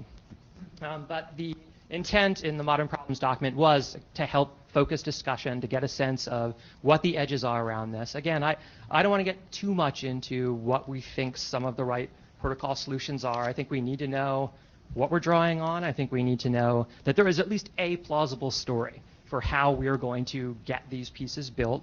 I think the examples that we paraded around today show that a lot of the pieces we need are actually already there. And a lot of this is just a matter of selecting them and then making sure that the proper information models are instantiated in these existing mechanisms. And that's what we're supposed to do here, right? we propose to take the challenge that that we've received to kind of examine, okay, if Martin, if your company says you're going to be out of the PSTN business, you're going to transition away from this to a pure IP environment, what do we need to do it? And that is our proposed scope here, at least when it comes to how telephone numbers are going to be handled on the internet. Questions, comments, rants, time for the fun. Don't go away. I'm not going anywhere. Eric Berger. So I'm going to do this in the context of chartering, not in the context of protocol discussion. And we do have a charter discussion after this, right? And that is Turk presumes kind of two things. One is sort of the mother of all databases, as Henning called it, and that it's in the real-time call path, which are two things we kind of haven't ever done before. And I was wondering, from a chartering perspective, are we going to start with, say this is what we're doing and we're just going to finish it, or are we going to visit what people would deploy? So I would first of all say, I understand what Henning presented and why I presented it. The Turk proposal specifically is not stipulated on having the mother of all single databases. Much like the way I presented routing authorities is very much, I'm defining a root authority as somebody who doesn't get blocks on somebody else. That doesn't mean anything about who they are, what the relationship is, what information they have versus other root authorities. I imagine there will be a plurality. Similarly, I think in the Turk case, I am merely interested in creating the tools that will allow you to query these databases. I have no skin in the game of whether there should be 1 or 67 or 6,000 of those databases. And I suspect that it will be a plurality. And so, I don't see that as a gating factor on Turk that we resolve that. It's a tool. And it's a tool that I think is going to have applicability to a variety of the interesting deployment environments that are coming up in the transition. So that's why it has that property. And the second half about being in the middle of the call path. Well, when it's in the middle of the call path, as I said, the way the Turk proposal reads today, we have lightweight encodings that are specific to those transactions. And they only handle a subset of the data because there is only a subset of the routing information as opposed to the administrative information associated with numbers that's required in order to execute that. So I think we have a story about if you're going to do this, obviously enum, right, is what it's supposed to compare to for performance. And that's so the contention is anyway that we believe that's achievable. It's a totally different architecture. It's a totally different architecture, and yet we believe that it's achievable. I'll let others talk about that. I agree with Eric. It's useful to call out these two different models because one may not depend on the other in a sense. They may not be provided by the same entity, for example, the same server, the caching issues come into play, for example, there because you're much more likely to have a fairly wide distribution of information in that case. I do want to highlight, however, an important distinction in that in your slides, you always had a tree shape on a directed acyclic graph. Yes, I didn't. You always had a DAG in there. Was a clear flow, whether they were however many labels, however many leaves they were. Yeah. And I do want to point out one of the harder pieces that I think is closer to a mechanism design as opposed to just simply JSON type stuff is indeed if we allow multiple entities, like I pointed out in my mesh model, to manage at any layer, doesn't matter whether it's up or down at the bottom, to do that, because that's my sense, generally speaking, is that there are lots of bodies out there outside the IETF that are going to be very good about defining data elements. And we know standards bodies that are much closer to industry segments, much closer to, say, the domain name industry, if you want to call it that, or the SMS short code industry, whatever it happens to be. They'll be happy to define JSON elements, and they'll do a much better job at that than we probably could. Given our expertise, what they generally don't have the expertise of is to make correctly working protocols that do non-trivial things other than requests. And that's one where I think we can add value. And so we need to decide early on, is that a value we do want to add? Yeah. So I will say I have no objection to having a mesh architecture that allows the, say, what I'm calling the root authorities in this, since I imagine them being a diverse and plural set themselves, having that mesh and being able to share with each other. And what I don't know exactly what it looked like. I have no problem having that be in the scope of the work. I think it's a hard problem, though. And I mean, again, lost or there are things we've done that are comparable to that we could probably apply to it. If we want that to be a deliverable in the charter, I would not object. Okay, Martin Dolly. Okay, so in the beginning you speak of tools, but when I listen to you and, you know, after this presentation, it looks to me more like a solution. And then I take it further. Are we creating a solution that's in search of a policy decision? And just a concern. Yeah, I mean, again, like I said, I think it's not a solution. That's the key point I developed back to. It is an architecture in that there are a bunch of abstract roles that are going to be instantiated in this. But there's a big difference to me between an architecture and a solution, I'll be clear. Because I'm not saying, and there's going to be 5 entities and they're going to do the following. We're going to create protocols that will enable a variety of configurations of these entities to do things to meet a variety of policies. And I think I can sit with a straight face. I do. I mean, I think this enables things in today's world as well as enabling things in some of the future scenarios that Henning's interested in. I don't think that it biases it even. I don't. Richard Barnes, I think you've got broadly the right breakdown of the problem here. Among the 3 problems you've identified, the allocation, provisioning, and query, I think the first and the third are really the more critical ones, and they're sort of conjoined, right? They're complementary. They're mirror images of each other. Yes. You want to allocate allocate numbers and associate have a way to provision metadata with them. And you want to be able to then have other parties query about that, the stuff that you've provisioned with the registry. It's a little less clear to me that the interaction with of the act of provisioning things out to some communication service is a critical element of the scope here, because it seems like that could vary quite a bit depending on the communication service you're talking to. So, if there's any issue around that, I think that might be something that could be separated out from the charter here. Yeah, I mean, obviously the reason why it's there is because exactly the information that you get from the acquisition protocol, the number itself and the credentials associated with the numbers, are the things that need to be fed into that. And so I think we want to create an architecture where if there are going to be CSPs out there that are going to work in this post-transition environment, there's going to be a standard set of information that they're going to require from someone to run their number for them.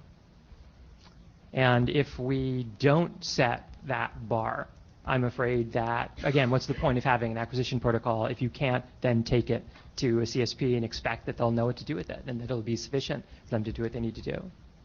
So that's why it's there. Now, you can tell me if that's a good argument or not. Is that Mr. Newton? Yes, it is. Under that hat, I barely recognize you. Andy Newton, I just want to make a comment about the beg, borrowing, and stealing thing. That seemed to be a list of protocols that don't look alike, and in my experience, unless there's a lot of implementations of those protocols, borrowing them is not that great. We have this other problem in the IETF that we tried to solve called routing security, and we developed a whole set of things that begged, borrowed, and stole from all sorts of areas, and the result was an extremely ugly set of specifications.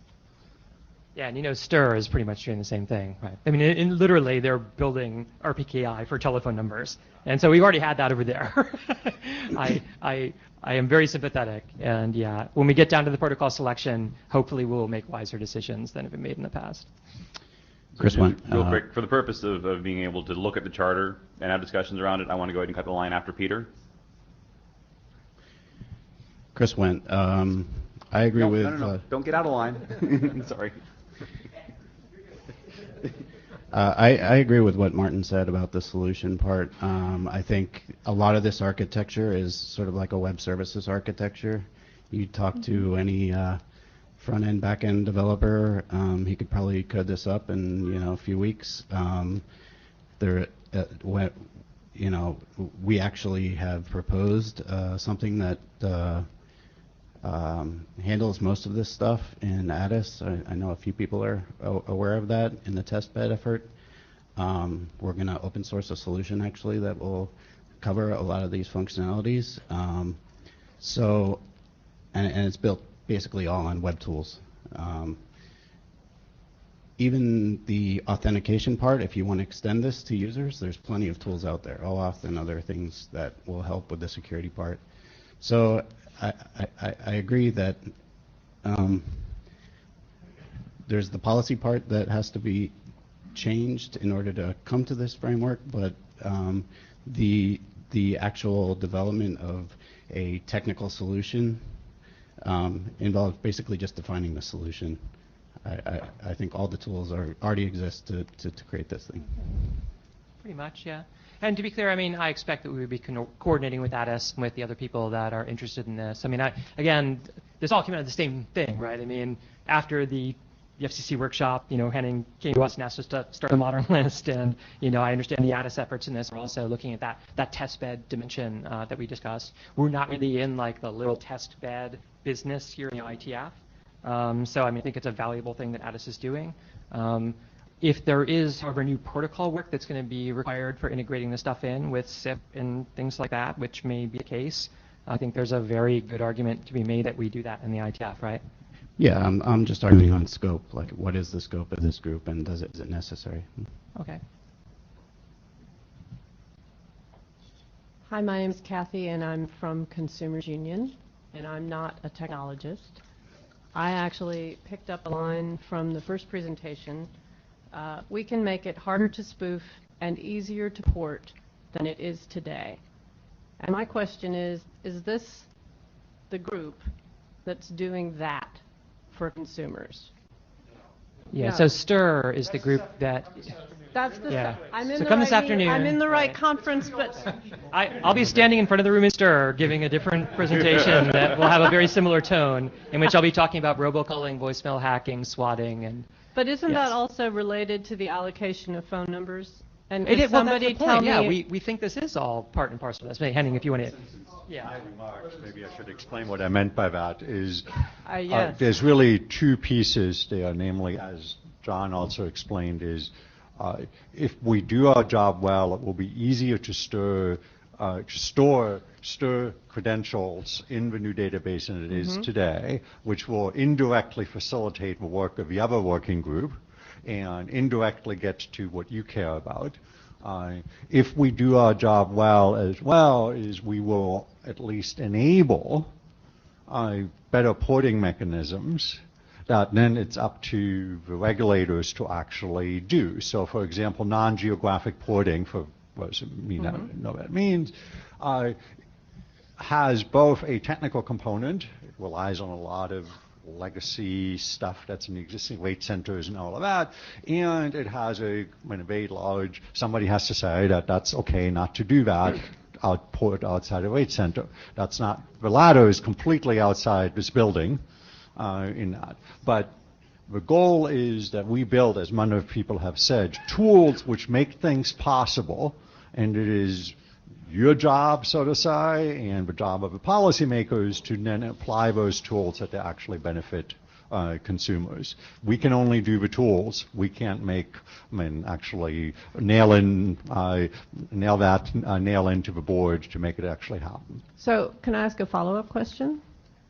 This process I've heard people describe as being long, various descriptions of how long. I'm wondering if there's a sort of channel by which decisions get placed on a sort of, we need to stop talking about this and decide to do A or B. Like, how does that happen? Actually, yeah, I was going to say... Because people are really like, it's more than an annoyance, as you well know. It's become the spoofing has become a real significant harm to people. And so we're just trying to understand, like, are we 20 years away from a resolution? No. Are we, 18 months away from a resolution? probably more realistic No. like that. If we could have someone, actually, if we could just take this like after the I'd be happy slot. to talk to you about that. All right. And others would be as well. Thank you. My general take is, if we... So Colin Jennings, I'm with Cisco. As part of my day job, we build lots of enterprise PBXs and the phones that goes around with those. Now, building on the level of annoyance and seeing this done sooner rather than later, I mean, if there was a good protocol that allowed us to get these numbers in the way we're describing here, we would definitely be implementing it. It makes a major difference to the operational expense of doing these systems. Playing around with this stuff sort of over faxes and emails and whatever to get things set up in enterprise is a major source of errors and configuration mistakes. So this makes a real big difference in that type of environment. I think that pretty much most of the other vendors in this space would say exactly the same thing, that if this was available and that they could get CSPs to work with them on getting this information, this is really useful. So we'd certainly rather see it happen faster than sooner, preferably less than 18 months.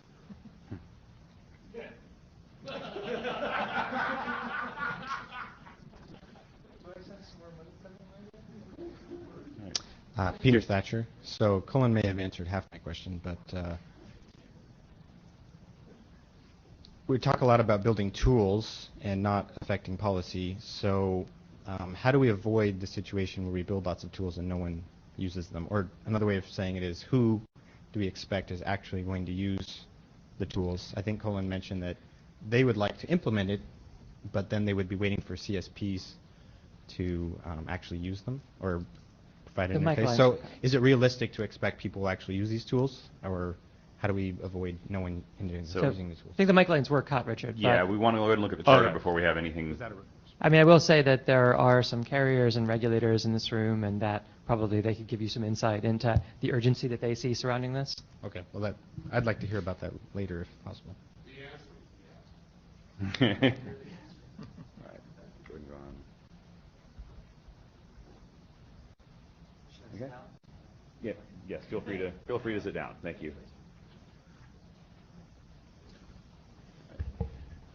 So, time to go over the charter. I've divided it into 3 sections here, and we can go through them section by section. There's a section that's a background, section that's a goal of what would be a working group, and section what would be deliverables if there was a working group.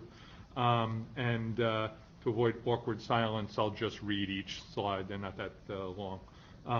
Modern Working Group will define a set of internet-based mechanisms for the purposes of managing and resolving telephone numbers in an IP environment. Existing mechanisms for these purposes face obsolescence as the voice communications infrastructure evolves to IP technology and new applications for telephone numbers become possible. The traditional model of a telephone number having association to a single service provider and a single application is breaking down. Its use as a network locator is going away, but its use as an identifier for an individual or an organization will remain for some time. Devices, applications, and network tools increasingly need to manage telephone numbers, including requesting and acquiring telephone number delegations from authorities. Barry? This is Barry Lieba. So Dave channeled me before. I'll channel myself now. Nothing that's been presented here has convinced me that limiting this to telephone numbers is a good idea. There are none of the arguments for why we should be using telephone numbers as a thing that takes us into the future work for me. It's very clear that we need telephone numbers, so I'm not suggesting that we eliminate them. I'm suggesting that we broaden the scope of this to more general identifiers, not limit it to telephone numbers. Allow it to be extensible at the very least, and keep that in as part of the scope.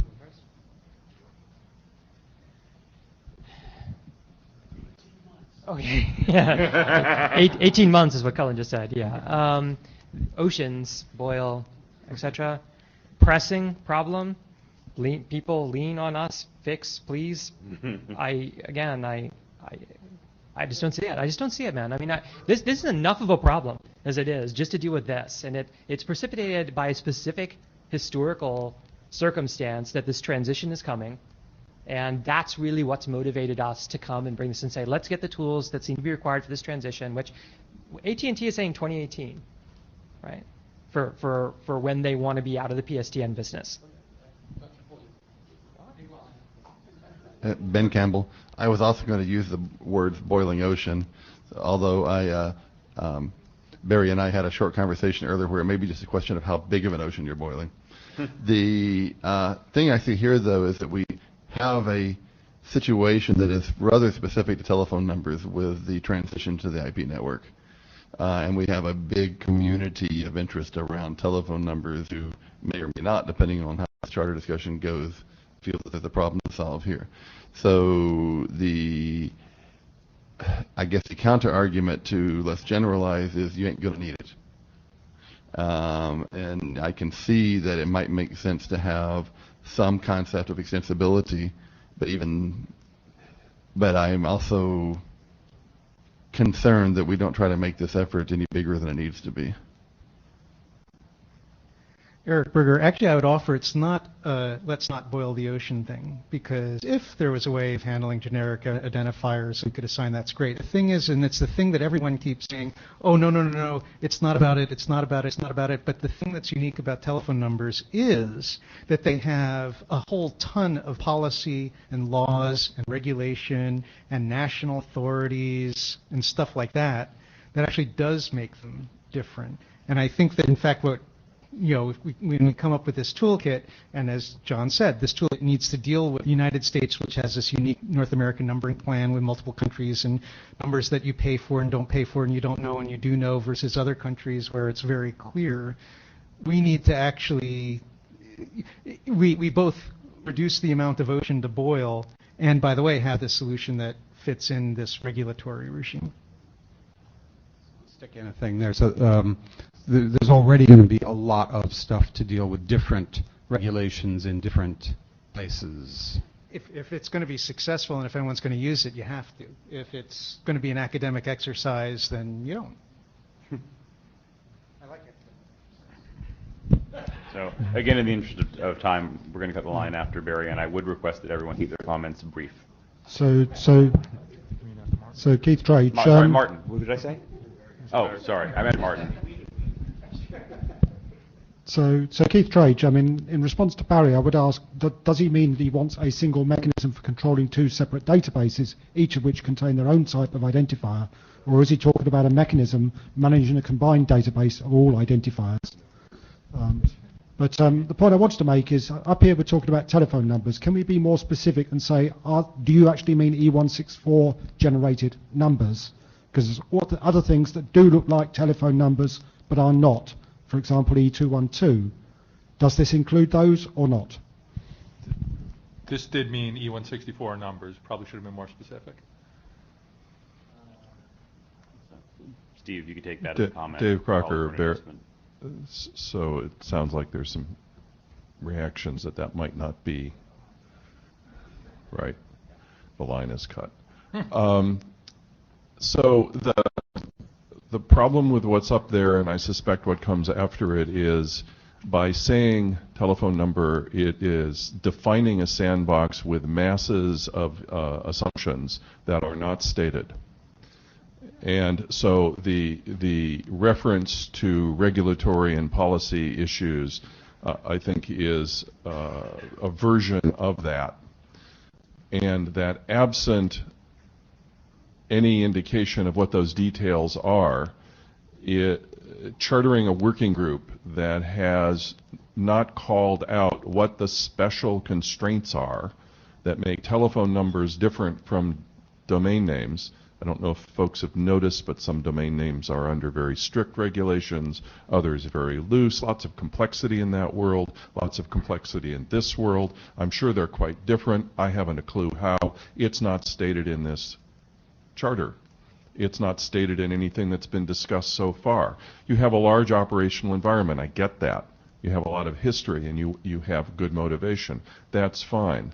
But this hasn't actually been making statements about what is specific to this task that's different from the task of other kinds of identifiers. And for reference, what was said at the mic did not do any of that. I was in the room, I listened. I understand you were laying lots of stuff out. What was just said before me was a general statement of there's lots of details. Okay, Dave, I believe you've made a point. Is that the one you're coming to make? So I'm going to ask you. What point do you think I made? The point that you're making is that you believe that telephone numbers are not sufficiently distinct to warrant chartering a group, or if they are, that needs to be more clearly expressed in the charter. Is that a good summary? It's in the ballpark. Okay. So the tendency to say boil the ocean is a nice way of dismissing a significant point about lack of clarity of what this work is and how it differs from potentially related work. Thank you. Pete Resnick, I'm going to go in the other direction, and mostly by way of a question. I see the words the traditional model breaking down, uses network locator going away. That seems to say that trying to reinstantiate everything that Henning was talking about in the current architecture is kind of a silly process. Why aren't we doing less? Seems like a goal of this working group might be chop down that architecture to what's actually needed to go forward and not reinstantiate all of the morass that we currently have. Is that a possibility? And being now dotless, would the IASG be okay with this working group taking on chopping down that architecture to the minimum needed in the working group? Okay, so Martin Dolly, the concern I had before is that this looks like a solution. I mean, as Chris mentioned at the mic, there are other solutions addressing this problem as well as the spoofing problem, whereby it has a different architectural model that would, the certificate, so the service provider authenticates the user associated with that service provider, and that the query would actually go back to the service provider associated with that user versus a centralized model. And so when we're talking here, we're talking business models, and we're talking about defining solutions waiting for a policy to occur. And, at the end of the day, there's a point at which this is business, and there's going to be winners and losers, and is it the role of the IETF to be defining a solution that prejudices whether who's going to win and who's going to lose? I thought the line was ended. Take my dots away. No, I think it's outrageous. I do. I mean, yes, you can see there are certainly other forums that are looking at this. John, I know you're upset about it. John.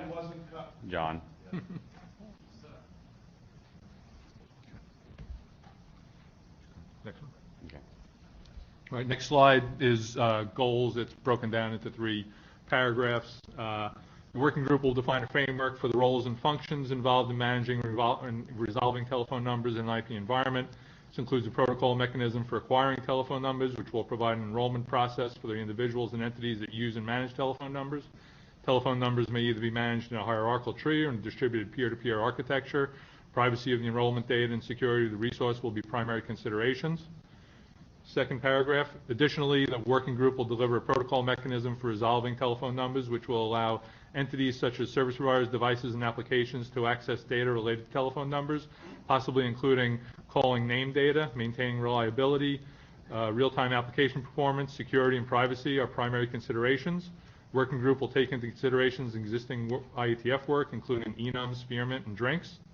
Third paragraph, the work of this group is limited to specifying a solution for telephone numbers and covers any service that can be addressed using a telephone number. Expanding the work to other identifiers is out of scope. Solutions and mechanisms created by the working group will be flexible enough to accommodate different policies, for example, by different regulatory agencies.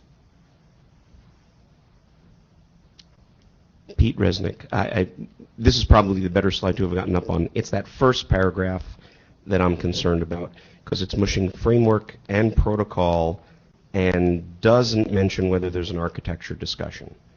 And I'm inclined to go big and say that the first goal should be a framework and architecture discussion in the group. I don't know if that's desirable by everybody else. I'm certainly willing to be beaten back about that, but that do the framework and architecture, then get down to the protocols, and that sort of crushes them into one sort of thing to do. Yeah, so I think you're speaking probably more towards even the third slide where we talked about deliverables. But, yeah. Well, but, you know. Well, Eric, I would offer that that can be addressed by this slide here. So I'm waiting for this slide. Okay. So, Can you finish presenting the full charter before we open the mic line again? Sorry. This is the last of the charter here, so. Okay, the work group will deliver the following: an architecture overview document that includes high-level requirements and security privacy considerations, document describing the enrollment process for existing and new telephone numbers, including any modifications to metadata related to those telephone numbers, a document describing protocol mechanisms for accessing contact information associated with enrollments, document describing mechanisms for resolving information related to telephone numbers.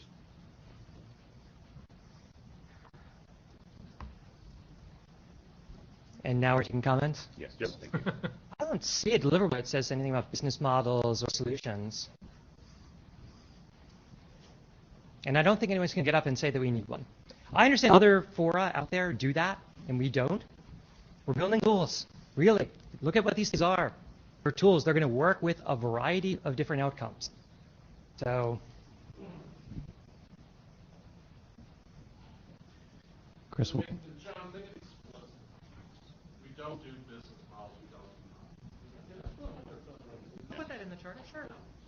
Chris, if we're talking about going to working group last call today, can we just take Henning's architecture and call it a day?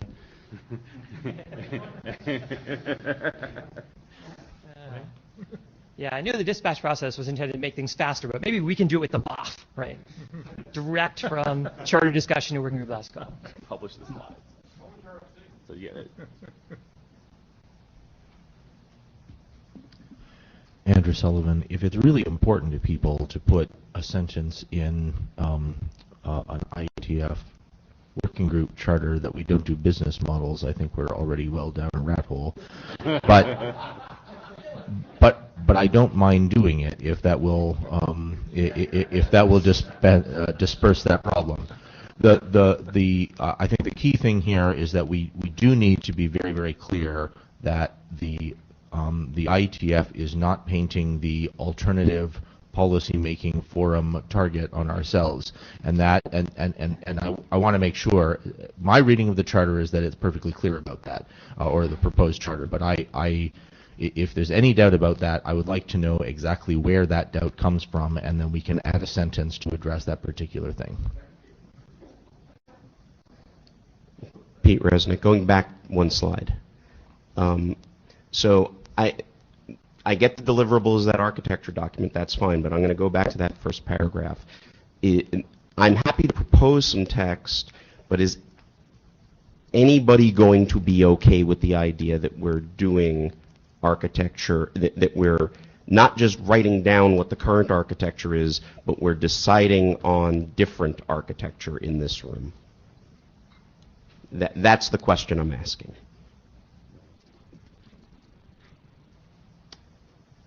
Okay, so Eric Berger, so I actually, see that A, we're not saying anything about business models. B, we're not saying anything about being necessarily in the call path with this charter.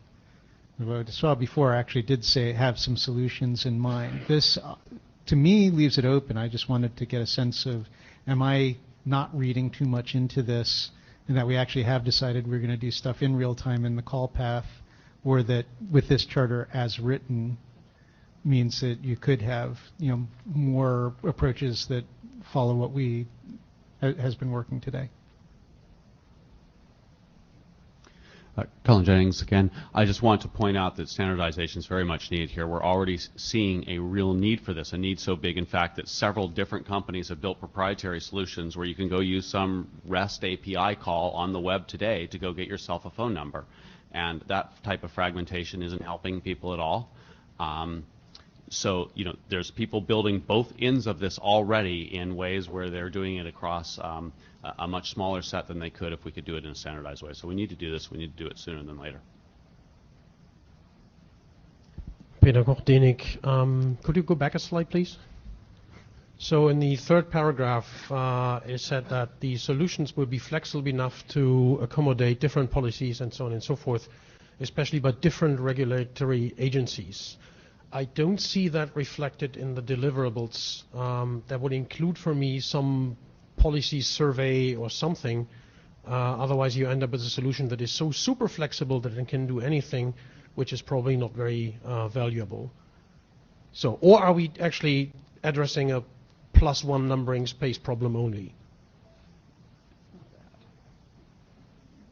So this is a valid concern. I mean, and Eric kind of raised this on the list as well. So yeah, we definitely are trying to create the tools. I would be very averse to doing a survey of policies and treating that, say, as a requirements document, in part, again, because the purpose of the exercise we're doing here is to explore something that's happening, that's ongoing and complicated and transitioning right now.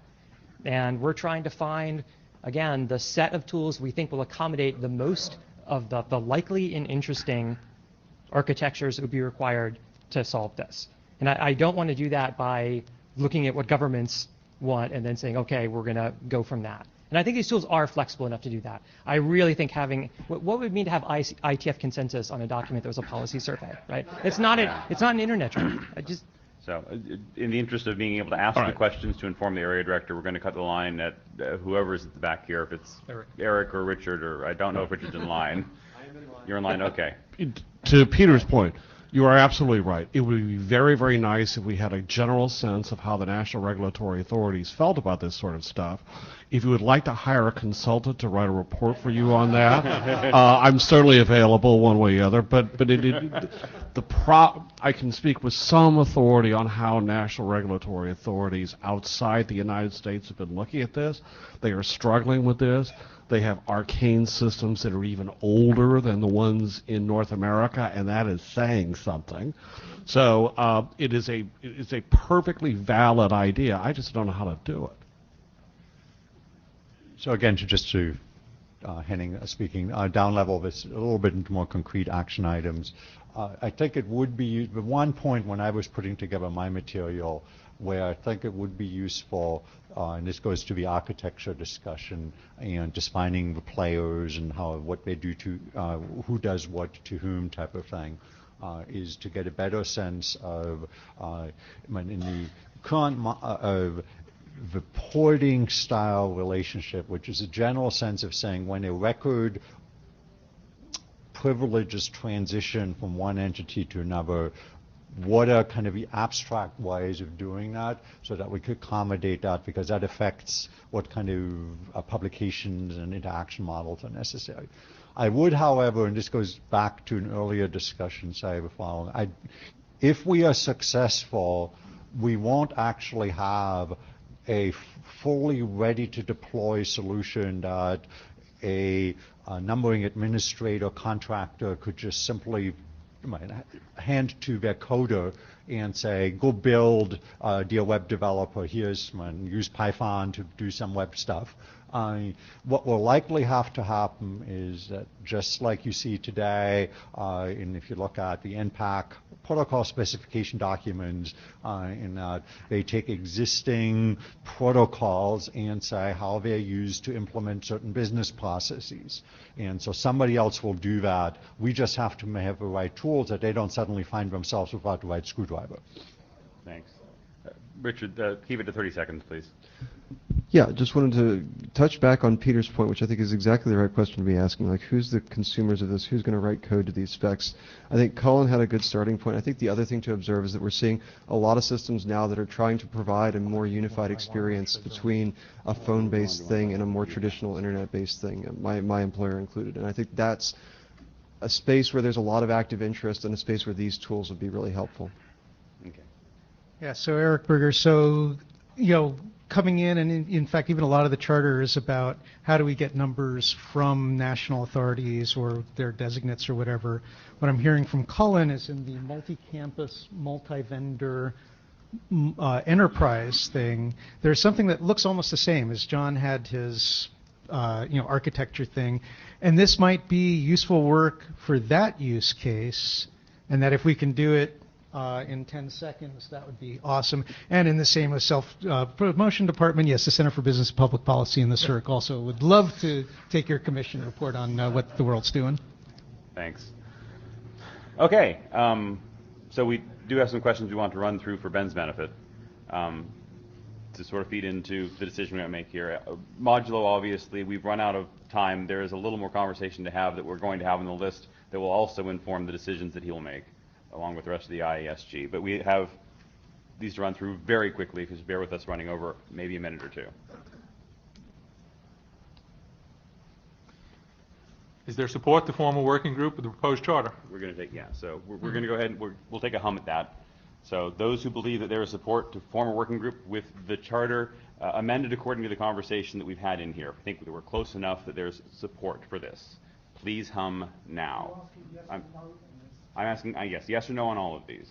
So Adam, is that assuming that there may be additional work that Yes. So if you support that, please hum now. Okay. If you do not support that, please hum now. I'll let Ben make a decision on that. I think it was a little heavier on the support side, but there were definitely some people on the hum. Okay. Number two? Yep. Does the community think that the problem statement is clear, well-scoped, solvable, and useful to solve? If you believe this, please hum yes now. If you disagree with the statement, please hum now. Okay. There was some extra loud hummers, so it's hard I think it's definitely in the question. Yeah, that's. We'll have a humming. No, we're quite good at it. Everybody else. Yes. So, as just information, I would like to see a show of hands of people who are willing to review documents produced by the working group. I'm calling that in as probably about 20 or so, just rough estimate. Who would be willing to serve as an editor of working group documents? Show of hands again. 1, 2, 3, 4, 5. I see on the order of 5 or 6. Okay. Does the community think that given the charter discussion, a work group should be formed? Do you want to continue with this, Ben? Okay. So let's go ahead and take a hum. Those in favor, now. Those opposed, now. Okay. So I'm hearing that people interested in the work group of the charter is not necessarily quite right. Right. Yes. Okay. That is what we're trying to say. Okay. All right. Shall we continue, Ben? Do you need more information? Shall we continue? There's a sixth one. Isn't that the same? Yeah. Yeah. So that's 5 and 6. You're right. Yep. Okay. So thank you very much, everyone, for coming, spending your morning with us. If you did not sign the blue sheet, please do come up here and add your name.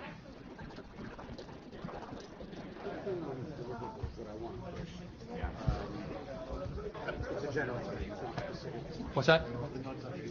Oh, okay, great. Thanks a lot. Appreciate it.